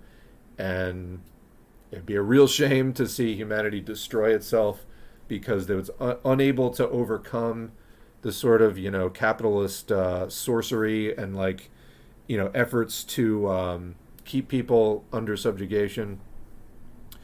So far, it's been, somewhat effective in a lot of places. And even the efforts at building socialism have been largely undone and overcome, not without leaving behind a fair amount of history, although the capitalists again try to bury that history as quickly as they can. So anyway, that's, I think, the thing is, there's revolutionary optimism to the effect that this can be done, but I think also realistically you have to acknowledge that it is in no way guaranteed. And I like I said, I don't know if humanity collectively has it in us, because it's never been done before. It's an unprecedented thing, ending class society and all of that. But, we have to try, because what's the other option is extinction. So, But again, the masses make history. So if collectively people just decide not to get in and do what needs to be done, it won't be done. So I've accepted that. You know what I mean? Do I think that the U.S. getting involved in these proxy wars satisfies the inclination of perpetual war, or will the U.S. eventually... I see. Or will we eventually be drafted? Can you expand on that question as far as the U.S. getting involved in which proxy wars? So we know that the weapons, as far as the perpetual war and the sort of war economy that has propped up the U.S. since World War II, the U.S. government in many ways is like 3 defense contractors in a trench coat. And that's a major leg of the U.S. economy, is, all of the military stuff. Which proxy wars exactly? So, like, we know that they're making money off of funding the Ukraine war because the contractors get those contracts, as their name would imply. But will they reinstate the draft? I don't know, but give me some more context so we can discuss that. The diabetes industry loves white flour. Yeah, there's added sugar in so many things, and white flour also. So it's the refined carbohydrates that you really have to worry about. Whole grains with the hull, so like brown rice that still has the hull on it, or actual whole wheat, like wheat berries, other grains, millet, oats, whatever. If it's whole grains, that has substantially less impact on your blood sugar. But it's when you, first of all, remove the bran and the hull, like white rice instead of brown rice, which is they just polish off the hull, which makes it softer. And in some, this kind of delicacy, white rice versus brown rice. Brown rice, there's a lot more chewing. It's a lot rougher. It's a lot healthier, though, as it sustains you for longer. It doesn't hit your system. Your blood sugar is fast. There's also some like vitamin E in the bran and things like that. The white rice has all that removed, so it goes bad faster, but it is also softer. So it's a little bit in some ways more pleasant to eat, or at least it's a change of mouthfeel. But yeah, it impacts your blood sugar more severely and so on. And flour even more so. As you increase that surface area, whether it's bread or pasta, grinding that down, it's able to hit your bloodstream more quickly. And, you can look up, there's something called glycemic index, GLYCEMIC, that tells you how much particular food like impacts your blood sugar regulation system. So, yeah, white flour, not the most nutritious thing in the world, or the most health promoting thing in the world, to say the least. Me, a homeless software engineer, I don't know how people could possibly survive making minimum wage. Yeah. In Austria, it's regulated, and only bread with 90% whole grain flour is allowed to be branded as whole grain bread. If I didn't have my family to split bills with, I'd be done for. Absolutely. We were covering back in last year's streams about like a lot of younger people, especially, are cohabitating in groups of like 3, 4, or 5. And there were towns like out in the Midwest, I want to say Kansas City or something, that was trying to outlaw cohabitation. It's like, bro, that's how people are even getting by so that they can, just maintain themselves from day to day. And you're trying to make it illegal. So, yeah. I mean, there's outdated laws in a number of places that are like, if more than like 2 women are like living in an area, living in a property, it's considered legally like a brothel or something. There's a revolutionary overhaul that needs to be conducted in so many different areas. I live in a southern state where the law requires that police get pensions, whereas public employees like me are guaranteed nothing. We also exist in a legal gray zone with no guaranteed right to organize, with striking being outlawed. I have a hard time seeing a path forward in my red state. So we have a video on the channel about this. So there was a Memphis sanitation workers strike. This is actually the struggle that Martin Luther King went to visit, that where he eventually got assassinated, actually. So the 1968 Memphis, Tennessee sanitation strike. There's a 10-minute documentary I actually have up on the channel. It's called, if you search on I Am a Man, this started out as a protest. I'll put the link in the chat here. So yeah, just search on I Am a Man on the channel. A little 10-minute video. Basically, it was sanitation workers in Memphis who wanted better conditions. It was illegal for them to strike, as it can still be in some places for public employees to go on strike, but they were striking anyway, and some curious things emerged. like, oh, turns out all the sanitation workers were black. And this wasn't an entirely black area, but it was like, oh, the all the picking up garbage jobs go to the black workers, not the white workers. And also, coincidentally, they don't have the or not, they don't have the right to strike and actually struggle for better conditions on the job by withholding their labor. Well, as this struggle went on, it turned out that, wow, surprise, surprise, there was a lot of racism underpinning the whole situation. And so you get interviews with white people who were telling them to like go back to work, who were also making statements like they need to know their place. And, there's a lot of very obvious racism there that, hey, if you're black, you don't get the same rights that white workers get, and so on. And as it went on, where the I am a man slogan came from, it's, very much similar to Black Lives Matter. It's just a plea and a statement of recognition of basic humanity of black people in the United States.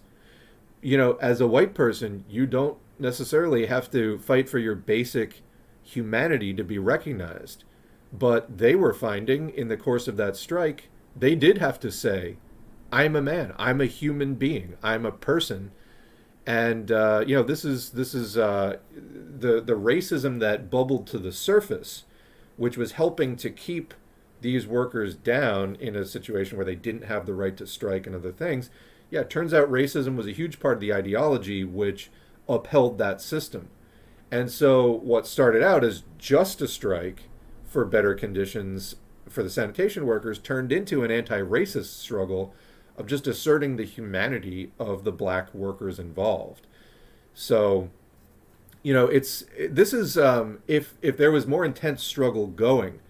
And when I started this channel 3.5 years ago, the George Floyd protests and the generally Black Lives Matter protests were erupting just a few months after that. And that was real cause for hope for me. And unfortunately, they died back down. I think part of the reason why people were protesting so much was the pandemic, people maybe, having a little bit of a dose of realizing that we're all mortal and like coming together from that. But also, people didn't have to work.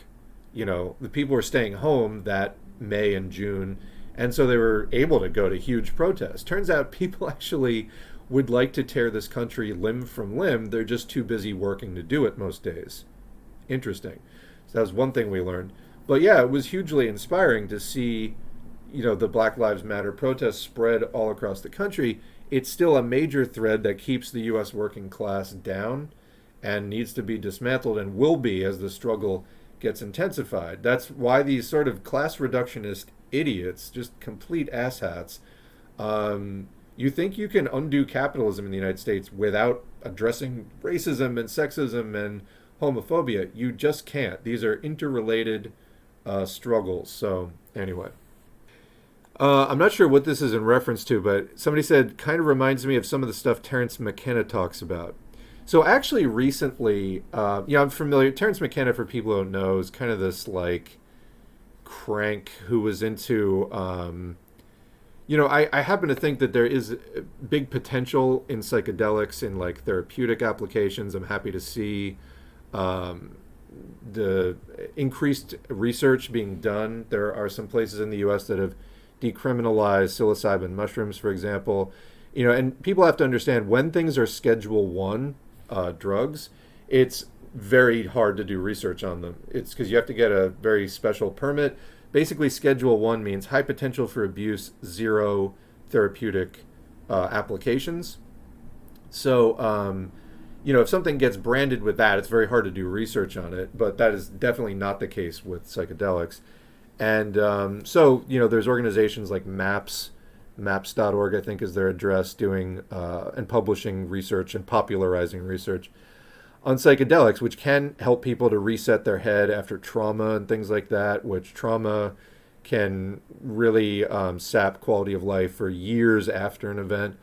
But anyway, so there's definitely valid research being done on that. Terence McKenna had a lot of ideas about certain psychedelics and sort of like UFOs and other stuff. he's kind of in the same cultural bin as people like Robert Anton Wilson. And I was actually reviewing some stuff because, yeah, I remember that stuff from like, I don't know, 25 years ago or something like that. And I was reviewing some of it. And Robert Anton Wilson in particular, to me, seemed like if you were trying to create a fake left in the 60s when he was kind of, 60s and 70s when he was going, he was the sort of the perfect model of what I think a COINTELPRO type thing would do, promoting like mystical irrationalism, extreme individualism. He, in fact, was a libertarian. He originally described himself as a libertarian socialist, but then rejected the socialism thing later. Was, like, I understand, a speaker at the Libertarian Party convention a number of times back in the 70s when that party was a bit wilder and not just like straight up crypto Nazis. But yeah, reviewing that stuff, it's just like it's to me the exact blueprint of what I think a COINTELPRO would make for a fake left, because it purports to be countercultural and this and that, and I guess it technically is countercultural, but it promotes a kind of individualism and mysticism. And I mean, Robert Anton Wilson also described himself as an anarchist and was like very, very opposed to materialism and Marxism and wrote about that. So, as you would expect from somebody involved with the Libertarian Party. But anyway, just a few comments on that. Just like, yeah, rereading some of his stuff, I was just like, wow, this is exactly the kind of, libertarian fake left stuff that is like the Achilles heel of so many people, I think, unfortunately, in U.S. Counterculture. And, there's a lot, I think, to be said for counterculture, because a lot of, quote, counterculture is just people getting sick and tired of how demanding it is to conform to the expectations of the dominant culture. You want to wear your hair a different way. You want to dress differently. In the past, like especially, mid 20th century, a lot of people would make a major issue out of it if you just tried to do something even slightly different with your outward appearance, or, with music or artistic or literary interests or whatever. And so, obviously there could be countercultural changes within a bourgeois context. There's nothing really wrong with that. But taking it to this point where it takes on an irrationalist, mystical, and anti-materialist take as a kind of, pushing that philosophy. Anyway, people like Wilson and McKenna are just, I think, prime offenders in that group. But anyway, a few thoughts about that. Not enough people on average can overcome the manufactured dopamine high of capitalism, which I guess is understandable. We've been bred to be this way from birth. But it is depressing that we haven't found life anywhere else that could maybe try again. Well, what I find is a lot of the people getting involved in this struggle who I'm talking to are people who are disabled in some way or otherwise just discarded by the system, marginalized to such an extent that they had to just, and unfortunately a lot of people who become so marginalized, whether it's trans comrades or heavily disabled comrades, end up committing suicide or something like that. We lose many comrades to that, unfortunately. People who just didn't make the leap all the way to finding the support that they needed to keep going after being rejected by their, traditional bourgeois family and social circles. And we need to definitely protect and support all of the people we can to make sure that they do cross over to finding a new way of living, after like crossing that desert of being rejected by the mainstream dominant society. But yeah, I find it's the people who tend to get it are people who have just been through something horrific that radicalize them. I know there's some exceptions to that, but I think those of us here talking about this all have our stories of, the kind of that standard dopamine high of capitalism just wasn't enough. They had some kind of bad experience that cut through, and so the system really stopped working for them in some substantial way that they were able to see through it. And we need to help each other all recover from that so that we can live to fight back. Yeah, people talking about drinking alcohol. Comment, I drink, but the older I get, the harder it's hitting me, and the slower I recover from drinking. Yeah, don't drink. I mean, like, I think alcohol is an extremely damaging thing, both physically, mentally. It hurts your brain. It hurts your personality. It hurts everything. Yeah, alcohol is a very, very destructive drug. And especially as you get, see, there's a sort of paradoxical thing with alcohol. I was reading a study. It actually hurts younger people worse. So like people under the age of 30 should not drink at all. It actually causes way more physical harm to you if you're like under 30. But then, of course, you know, your body also recovers more slowly in the short term. The older you get, people have individual responses to that as well, but that's kind of a general trend. But yeah, as far as keeping yourself in shape, you know, most people drink too much alcohol. You should at least really cut it down. It's better to avoid that wherever possible. Continuing, I wanted to mention exercise. I believe walking will be the best bang for your buck. You will meet so many neighbors and see problems in your neighborhood, which you can change. Also, you are likely to be willing to walk versus go to the gym and other people. If you invite them, they will go. It's near universal in terms of disability. Fatter friends and family who are older, etc., can join in. Yeah, and you know, for walking to count as exercise, you really just have to get it up to the point where you are you're still able to talk to somebody next to you, like have a conversation, but your breath should be your heart rate should be somewhat elevated, and your breathing should be elevated as well, to where you have a little bit of trouble keeping your breath while conversing, but you don't necessarily have to be like breaking a sweat and things like that. You just have to get your level up, and you may not lose a ton of weight, but it will actually tone up like your heart and things somewhat to keep you in relatively better shape. So you don't necessarily have to become like a bodybuilder to get in better shape. And yeah, just brisk walking. You don't have to do the power walking thing or like, do ankle weights or anything like that. I mean, if you want to do them, great. But just lively walking is enough that you're getting your heart rate up, and it's a little bit difficult to talk and walk at the same time. That's where you're at least in a zone where your body's working hard enough that it is causing some toning up. Kind of reminds me of that movie Don't Look Up. Yeah, I mean, that is kind of I think of Don't Look Up as like progressive Twitter, the movie.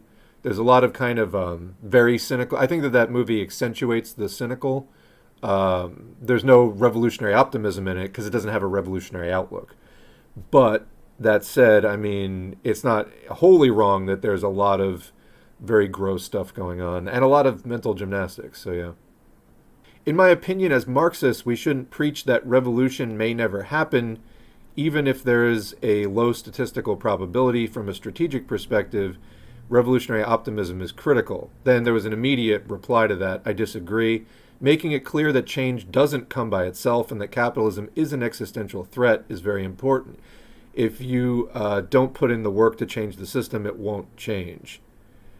I think that is, yeah. And somebody else said, I don't think S4A was being pessimist, and I wasn't. I think he's trying to give a realistic mental health stance, and yeah, that is what I was trying to do. Actually, both of those things. Revolution does. Capitalism will not end on its own. So you need to be clear with people. Like, this isn't going to just happen. That's going to lull people into inaction. But also for those who do have embraced the need to end capitalism, there's a possibility we lose. And I would rather people not start freaking out at the last minute. You need to come to terms with the fact that like we could lose. And to me, that makes me more. To me, that stabilizes my position in the struggle. It's like we might win, we might lose. Either way, I'm ready to be here. You know what I mean? I think if you're coming from an emotional aversion to the idea that we might lose, that's going to promote irrationalism. I think even on a subconscious level within you, you have to really look it in the face and be like, there's the possibility of defeat. And if you've come to terms with that, I think it allows you to fight with both feet on the ground against it. So that's where I'm coming from. Does everyone think that communist organizations should be outwardly communist from the get-go, or is there benefit in providing for the community and building a support base to make opposition harder before really trying to educate the masses? For example, someone who received rent help from a tenant org or mutual aid fund would probably be less likely to be reactionary when they find out that those projects are communist. I mean, generally the stance is people should not hide the fact that we are communists. Yeah, I think generally being open about it is fair. That said, sometimes communist groups will create front groups if it's separate from the party or something like that. But I think that teaching people that communists are the most dedicated fighters is probably for their actual rights and living position, standard of living. I think that is probably the best propaganda we can do. And then the next time they know somebody starts talking shit about communists, they'll be like, well, so-and-so's a communist and they did more for me than you ever did. So what do you have to say now? You know what I mean? So I think that being openly communist is better than not. I'm surviving minimum wage, living with my mom. The mental health bit is wavering, though, hence the question. Yeah, definitely. I mean, people I think we posted a thing on the community tab about this. There's currently a record number of people under the age of 30 living with parents. It hasn't been this high since the 1940s. So basically, young people are growing up, and it's like their parents are their roommates. It's a unusual situation. And for a lot of people, that's not really practically an option because they don't get along with their parents. So this economy is really, really squeezing people. I mean, yeah, I'm having to consider things now. I'm kind of so desperate to change certain things about my life. I'm considering possibilities that I've never even thought of before. They're not really, they could end up being good, but they were not really as part of my planned life goals. And it's just the system at a structural level squeezing me, why I'm even considering it just for my survival. And I have to say, I deeply resent the last several times I've made major life changes. It's been entirely just due to cost of living issues and stuff like that. And I'm really tired of having my life just solely dictated by what the Fed's policy is and how the fucking investors are able to act with impunity to totally disrupt the basic needs that I'm trying to access. And that's something I've been thinking about a lot recently because I'm really actively struggling with it week to week. Is I have to make some changes in my life, and it's being forced to consider things solely due to structural economic factors that I just I still make plans because you gotta dream and you gotta try to stay at the steering wheel in your life to the extent that you can. But when the road is washed out ahead of you, it's to a certain extent, you got to realize those plans are, it's I almost just chuckle now as I make any plans because I'm hey, this is a good plan based on the assumptions of what I know about life right now. But I also know enough about life that conditions structurally at a countrywide, in some extent global level, are so uncertain and so unstable that I know that the last 4 plans I made didn't come out remotely like I had thought. They were good plans, but then something major changed that had nothing to do with me that I had to start from scratch. So it's yeah, you gotta keep, trying to be yourself and assert, what would I like to do in this situation. But I also feel conditions are so unstable and somewhat unpredictable that it's you have to take your own plans with a grain of salt or just realize this isn't the boomer years. You're not able to just make a plan and follow through on it. It's you got to just do what is actually manageable and affordable.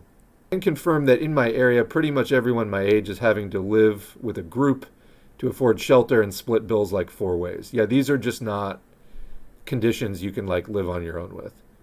Is Terence McKenna the stoned ape guy? I don't know. That kind of sounds like him. Oh no, I wasted so much time on Terry McKenna's nonsense. Bourgeois idealism at its worst. Thankfully, I found Marxism. I have probably heard more Terence McKenna lectures than I care to admit. Politically, he went from a Marxist feminist to an anarchist to libertarian hyper individualist. Yeah, so I consider people like Robert Anton Wilson and Terence McKenna like the forerunners of the kind of Joe Rogan shit show that you get today. So, yeah. McKenna was accused of working with the CIA even decades back. I did like Robert Anton Wilson, another one I probably would hate now. He was a Trotskyist at the beginning of his journey, of course.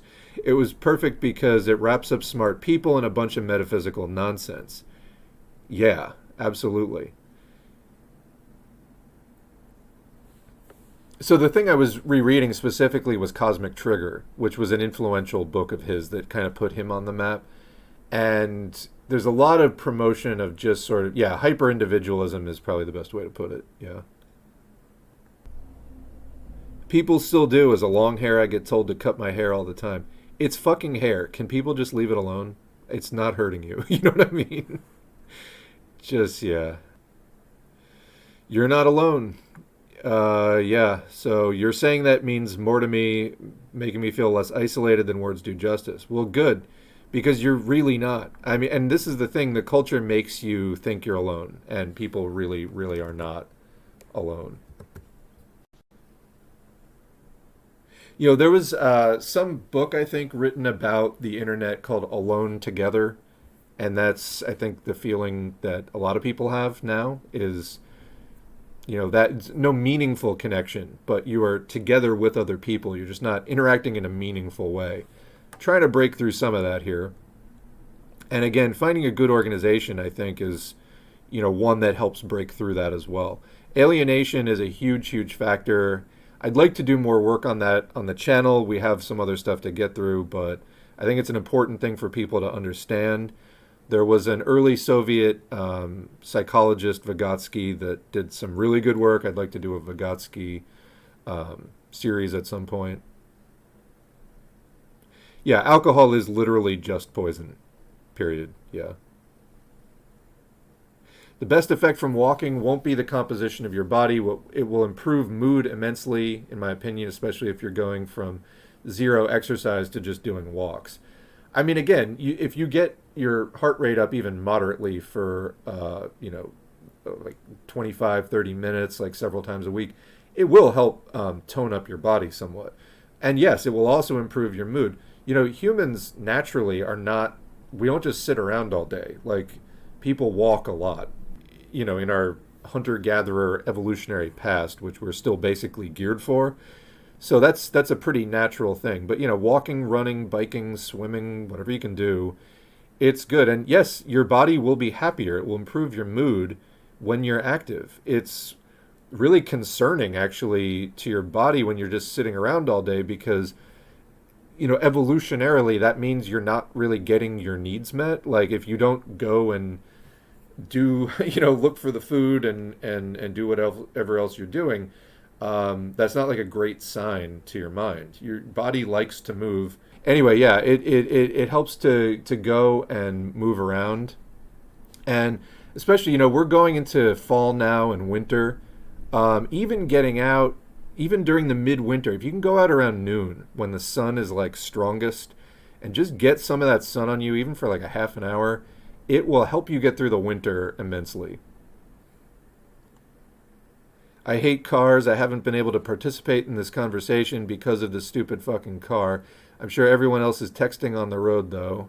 We need to take cars away from Americans. We definitely need a new transportation system, absolutely. You're very welcome for the time. That's what we're trying to do here, Absolutely. I like these streams too. I think switching to the office hours is a lot more sustainable for me, so this is working for me better than, I'm sure I'll still do the presentations sometimes, but there's enough chat to sustain one of these things for 2.5 hours every week, and, we'll keep that up. If I ever really need to make another presentation, I can do that either in an offline video or just a second stream, because there's usually way less chat if we do 2 streams in a week. So yeah. Okay. So yeah, somebody asking, is this a socialist channel or a communist one? As you might have guessed from the colors and the hammer and sickle, this is a Marxist-Leninist channel. And this person is saying, well, I, for one, am a socialist. I think that communism is too much. Well, so we're currently in capitalism. Socialism is the situation following a proletarian revolution that is a transitional stage building socialism. Communism is a theorized end stage of building socialism, which has never been achieved yet.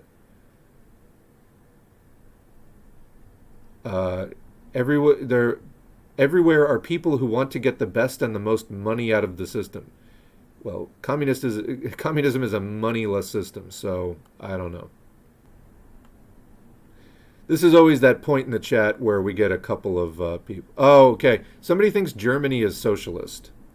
So, well, kind of, yes. I'm from this is the same person. I'm from Germany, and we have a system like that, and I'm really happy with that. Capitalistic economy, but with socialistic laws to protect workers and every living human in our country. Hey, don't you have a big rise of neo-Nazism in your country right now? How's that going to work out? And why is that happening, by the way? Yeah, Germany is not socialist. Communism advocates for a system where those people can't get money out of the system. Capitalism is the system that rewards greed. Socialism is the economic organization that is the next step toward global communism. You can't really separate the two. So talking about making plans, it's impossible to make plans. I had plans to be someone important, and that just fell through. I mean, things even more specific than becoming someone important. I mean, even in the last, 5 or 10 years, I can't tell you how many plans I have made and just had to scratch out because something major shifted. You know, it's stunning to me. This never used to happen. It's a feature of this whole post-2008 period. How do you find the diameter of a circle? Ask it very nicely. Neither China nor Russia is communistic at the moment. True, but they call themselves communistic. No, Russia does not call itself communist. China does still say that it is Marxist-Leninist. So they do say that. Russia does not say that. I shaved male pattern baldness into my head so I can try to understand Lenin better. I'm not sure that's the defining, piece you need to understand Lenin. This is certainly meaningful for me, haha. Made my day. I'm just homesick from work today, so yeah. Well, take care of yourself. I hope it's not COVID, because that's bad for everyone involved. Had an interesting experience at a pro-Palestine rally recently. Found some socialists and joined them only to find out later they were IMT, boo-hiss, Trotskyists. Afterwards, the organizers were yelling at us for flying communist flags at a Palestine rally, quote, redirecting energy away from the cause, etc. Give me a break. I didn't really know what to think, to be honest. I'm curious to hear S4A's take on this sort of issue. Leave it to IMT and Trotskyists to, I don't know. I think showing that communists support Palestine is good for communism, right? That's not something I would really want to make an issue out of, let me put it that way, so I don't know why they were. Okay, so the German person, well, yes, we have a huge problem with fascist groups here. Yeah, that's because you're a capitalist country, okay? Fascism is the ideology of late-stage capitalism. And so you can't just have this, nice social democratic capitalism that just stays that way forever. The needs of capital are going to push right-wing politics back into the foray so that the class struggle is won on the side of profit. All right. So anyway, we have a huge problem with fascist groups here in Germany, and it really scares me. It's because our government and all parties, you mean all of the anti-communist parties, made a lot of mistakes since the German reunion. Yeah, because the whole reunion was dominated by capitalists, and West Germany didn't denazify thoroughly and was basically run by a lot of ex-Nazis, and they persecuted communists because they were afraid for their profits, and they always tend more towards fascism than socialism. And so that's why you're having those problems, is because as capitalism, including German capitalism, goes into crisis, they are going to revive fascism, because fascism will defend capitalism for them against people like us. So that's just what capitalism does. All right, continuing their comment, the people got angry and tried to find an alternative to the older parties. And that was the birth of the AfD, Alternative for Deutschland, what is actually a fascist party, yes. They're part of the right-wing populist convergence, which is arising in many different countries right now. What is actually a fascist party. But they point out the problems in the East and are the only politicians who have more open arms to East Germany. So all there, vote those idiots in. Well, like I said, capitalism would rather have fascism than socialism. Because, I mean, socialism is the end of their system. Fascism will keep fighting for private property. So that's what we've just seen throughout history, including German history in particular. But anyway, thank you for being part of the conversation.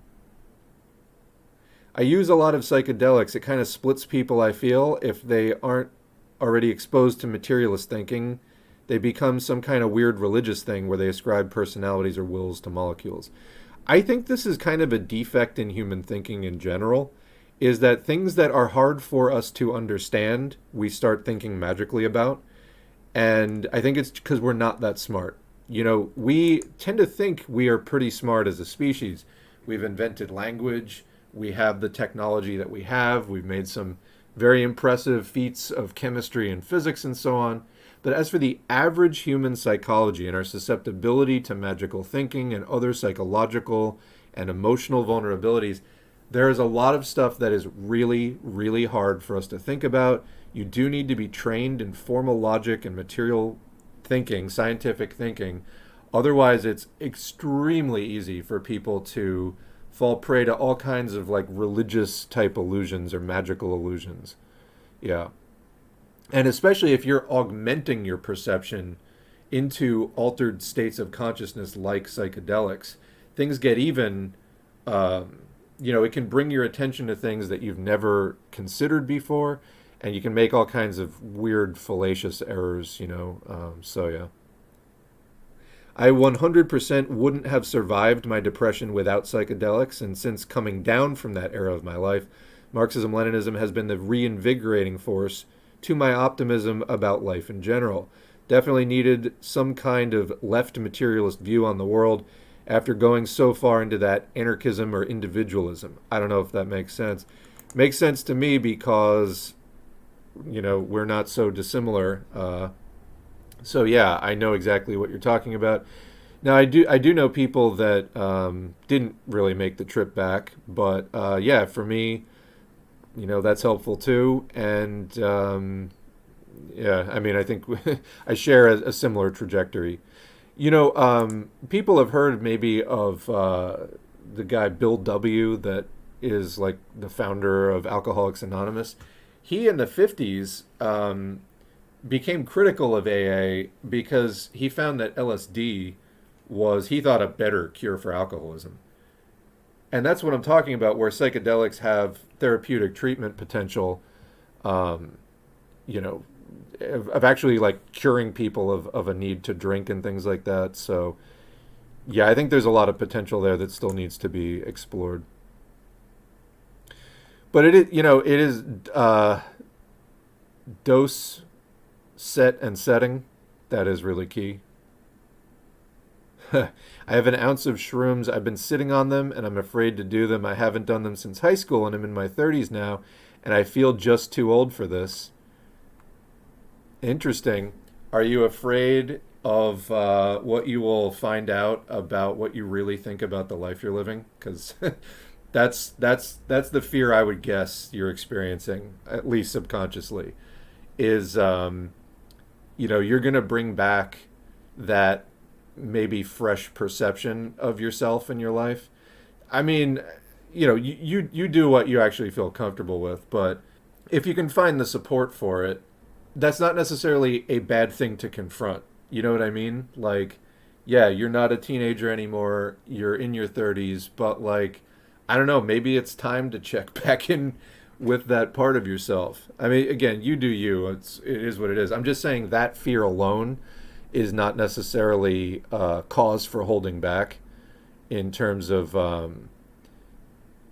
it helps if you're in some kind of already reflective, introspective thing. Even just keeping a journal or meditation or something like that, where you're basically comfortable with yourself and you already have like a fair amount of insight into your life, so that if a psychedelic experience forces some uncomfortable insight, it's not coming out of left field and you already have a system for coping with it. All of that's really important. But that said, it can be healing to have even uncomfortable realizations, as long as you are able to integrate the insights that come up in a constructive way. If you can figure out a way to do that, don't necessarily let that hold you back. The voices mushrooms caused me to hear are the inner voice of the mushrooms, and it's telling me to read Marx because fungi are based. There you go. That is so spot on about mysticism. Anytime you learn something difficult, you realize how logical and simple it is. Yeah. Yeah, so the German that's watching the rise of neo-Nazism in their country right now says, I think that the problem is not capitalism, it's corruption. No. So the motive force of history is class struggle. It's class interests. The capitalists in Germany and in every other capitalist country are fighting to maintain their private property against the people they're exploiting. That would be you if you're not a capitalist, and every other working person who does not have an interest in that property and is exploited by it. The neo-Nazis that they are allowing to rise up again and that were never really removed after the actual Nazis in your country committed a gigantic mass murder campaign, the Holocaust, against Jewish people and trade unionists and everything else. Why was it all left-wing people, do you think? Why was it all left-wing people that the Nazis killed? Just corruption? Just some disagreement? Just a mistake? It's because they were doing it on behalf of capitalism. So capitalism inherently is exploitation, and it relies on the exploited population not to fight back. If workers get organized and fight back in any significant way, they just roll out the fascists again. So anyway, then trying to make some corruption happens in every system. That isn't actually the problem. So you can kind of just forget that. So many people in Colorado are Nazis that just like mushrooms and weed. I mean, yeah, many Americans are just Nazis. Also, all these New Age folks latched on to anti-vax and fascist thinking so quickly. Yeah, I mean, it's not because of the mushrooms and weed. It's because that is the right-wing cultural funnel that they're going down that, could go in a different direction as well. But I hear you. There's strong libertarian strains in the New Age, in the New Age kind of, thinking. An ounce, goddamn. I've been sitting on 2 grams for like 3 months because I haven't been in the headspace. Yeah, that's very important. Dosage set and setting. If you're not in the mental space to do it, that's key. I mean, if it takes carving out, 3 days to set aside to just chill and do nothing but that, do that. But I mean, taking that kind of time for yourself is not something a lot of people do in general. To really check in with yourself and do a deep head reset, that can really, really help. But yeah, it's, psychedelics are not something everyone is going to, jump into and, really know what they're doing or be comfortable with. See, this is exactly what I was saying. I just don't want to do it and find out how much I've been fucking up my whole life. Haha. That's what I'm telling you. It's better to find that out now than 20 years from now. See, if you can keep yourself fresh, then you never get too far out of that line and you never fuck up your life that badly. The dark night of the soul is important for growth. I couldn't agree more. I used to shroom out and read novels. It helps for visualization. I mean, it definitely gets your visual imagination going for sure. My mental health doesn't matter. I'm already broken. That's why I'm an ML, so I can make sure other people aren't broken in the same way. Well, I think that that speaks to, what I was talking about people surviving trauma and recovering from it enough to enter the fight against, abusers and traumatizers. And the system is one gigantic traumatizer. There was a point in my life where it was like not entirely clear, what my future was going to be. I eventually did find a way forward. And yeah, we have to end this system. Absolutely.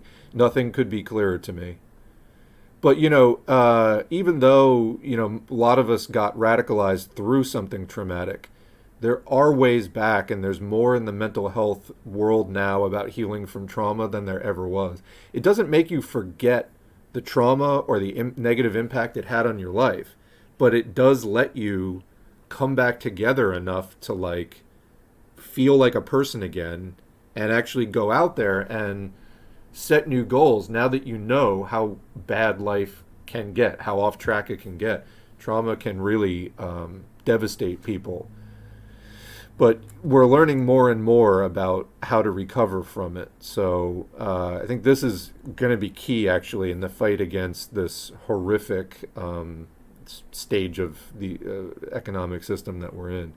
Not that it was ever great. I mean, you go back, there was slavery. Like, in a way, we have at least much more sanitized conditions than there used to be. We should take full advantage of that now.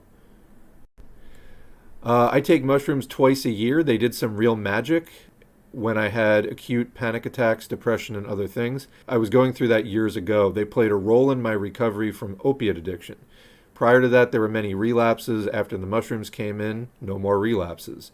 Of course, there was a lot of personal willpower involved, but the mushrooms did something when it doesn't magically just start driving your behavior. But the mushrooms did something when it came to heightening my bandwidth. It really allowed me to sort through a lot of the trauma. And that bogs down a lot of people to the point where they can't cope or recover from it. I went into a K-hole trying to read Capital to some kids in a tent at a festival once. One thing that's cool is that money makes no sense on psychedelics, which should say something. Yeah, there you go. I will forever remember as a teenager an early cannabis experience trying to count out money and a Taco Bell, and that seemed so easy and just was not working. But yeah, people aren't corrupted by hugs and kisses. There you go.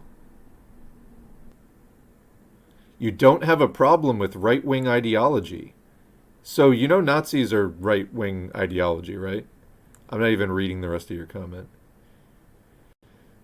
We're actually kind of near the end of the stream. Somebody's asking what the topic is. We're just sort of going until I finally pull the plug on this. But seeing what else we got here. A lot of the hippies I traveled with were steeped in right-wing conspiracism and even some measures of subtle or not so subtle white supremacy. To me, I think that that's possibly a symptom, at least I've seen this in the past, of people having some amount of social consciousness, but so just full to the gills with anti-communist, anti-left-wing programming that it just turns into this, they're really interested in what's going on with society, but are absolutely unable to look in the right direction. And then they get caught up in all this kind of conspiracy stuff instead.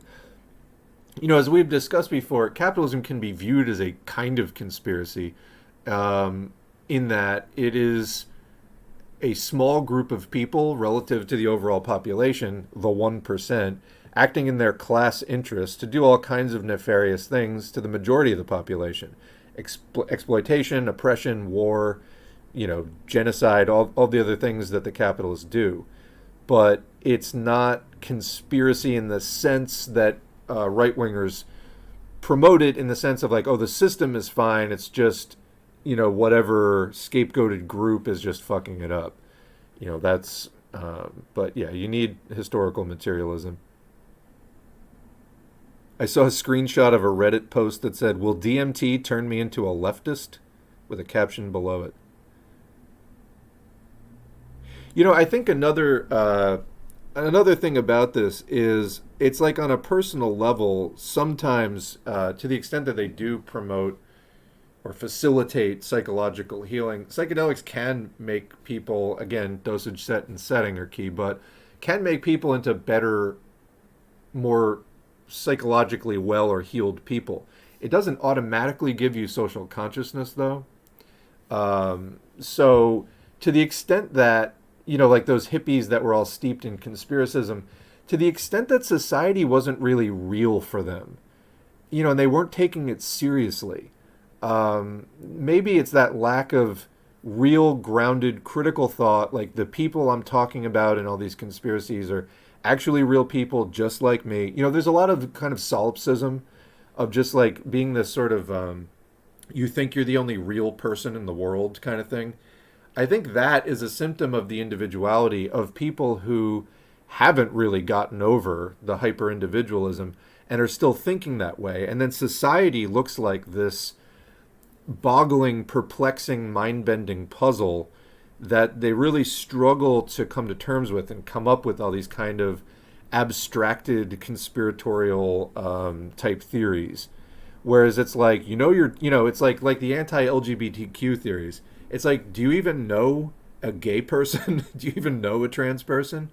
And it's like a lot of people don't. And it's just this abstract thing because they've just been associating in like, straight circles their whole life. And it's like, well, maybe if you just got down to, and went among the people instead of just being in this separated off, middle class enclave of isolated, sheltered existence, maybe you would see that like this big scary society is not actually so fucking terrifying and mystifying if you just get out there. And then you would see that the problem is the system, but people that like can't come to grips with society maybe have a hard time thinking about that in a concrete way. And it's again because of this kind of sheltering that comes out of if you're white and raised in a white supremacist culture, or you're like raised Christian in like a Christian supremacist culture, and you like don't know anything outside of that. It can look, you might believe the things that you're told about it. And then even if you gain some better personal insight into what it means to be a human being, it's still an extra step for you to get out there and immerse yourself with all these scary others that you've been like, had people fear-mongering about around you your whole life. I suspect we're going to need a lot of healing from the trauma capitalism has wrought after the revolution. Absolutely. Absolutely. People talking about ketamine and different things. Want to point out, ketamine is a dissociative anesthetic, not a psychedelic. But yeah, there is research on that as well for like PTSD and things. And also persistent depression that are treatment-resistant depression. I think that the results on that are mixed, but that's something that's being investigated. Marx is the greatest conspiracy theorist because he followed the money all the way to production. That's what I mean. It's like conspiracy to some extent is, what does the word mean? It means two or more people engaging in something nefarious or a crime or immoral or something. I mean, that definitely describes how capitalists plan capitalism to the extent that they plan it. But they act against the interests of the majority of the population, for sure. But it's not it's not a conspiracy the way that right-wingers make it out to be. It's people acting in their class interests. It just happens to be a very minoritarian class. This fucking big brain guy, Zolvac or whatever, I lost the name, right-wing ideology is not always Nazi ideology. It can also be stricter migration policy, something Nazis are also in favor of. That is what I mean. Also, left-wing ideology is not always kill all Nazis. Yeah, there's like a nice middle ground where you just, you deny Nazis back rubs, but like you don't kill them. It can also be social workers' rights and something like that. Extremism is my enemy. We got a true big brain centrist here. Extremism is my enemy because extremists are not open for discussions and condemn everyone who thinks differently. Hey, let me tell you something. Your free speech under capitalism is only as good as you don't seriously challenge the system. And as soon as you do that, which is actually in your interest to do as a proletarian, you will find out how much the system actually values those rights you think you have.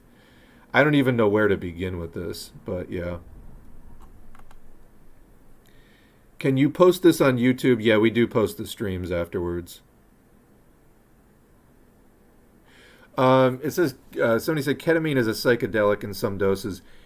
When I say psychedelic, I mean classical psychedelic as far as it being a serotonin agonist, and it doesn't work on that. So it can cause some kinds of hallucinations, but that's not what a psychedelic is in the sense of like LSD and peyote and things like that. Those act on the serotonin receptors, and they have a certain commonality that is not found with ketamine. Saliva. Yeah, absolutely. Well, so anyway, I'm caught up with the chat, so I think that this is somebody just wrote extremism in the toggle case SpongeBob meme. I don't like extremism. You know what's extremism? Extremism is having world wars so that the imperialists can fight over how to divide up the world for exploitation. That was World War I, World War II. Inter-imperialist fights where they got millions of working people to kill each other for the capitalist right to exploit. I call that extremist. I think that fighting to end the system that creates wars like that is anti-extremism. And we're going to leave it there for today. Thanks again to the patrons and buymeacoffee.com supporters. Thanks to everybody who showed up in the chat today for helping to make this stream what it is. I could just sit here and talk myself, but your contributions make this a richer and more interesting stream. Again, we did 3 hours, which is literally exactly 3 hours, which is what I said I didn't want to do, but it's what we did. And if that's the way the streams are, I can accept it. It just takes me a little bit longer to get through them and to actually post it. So yeah, 2008 is pretty extreme. Now we got a common ground. That's why I think socialism is the best choice for a country. You were talking about social democracy, which is capitalism. Germany is not a socialist country. If you think you live in Germany and you think it's a socialist country, you are lost. You are totally fucking lost. And the only reason capitalists are temporarily guaranteeing you like energy, utility bills or something, which I don't think they actually do. Anyway, Germany is not a socialist country. I just don't know what to make of this. Anyway, again, we are calling it a stream here. I try to call it a stream, and then somebody comes up with some big brain take like that. Anyway, thanks again for showing up and making, right up to the last second, making the stream the interesting cornucopia of insight and knowledge that it is. And we'll catch you in the next video.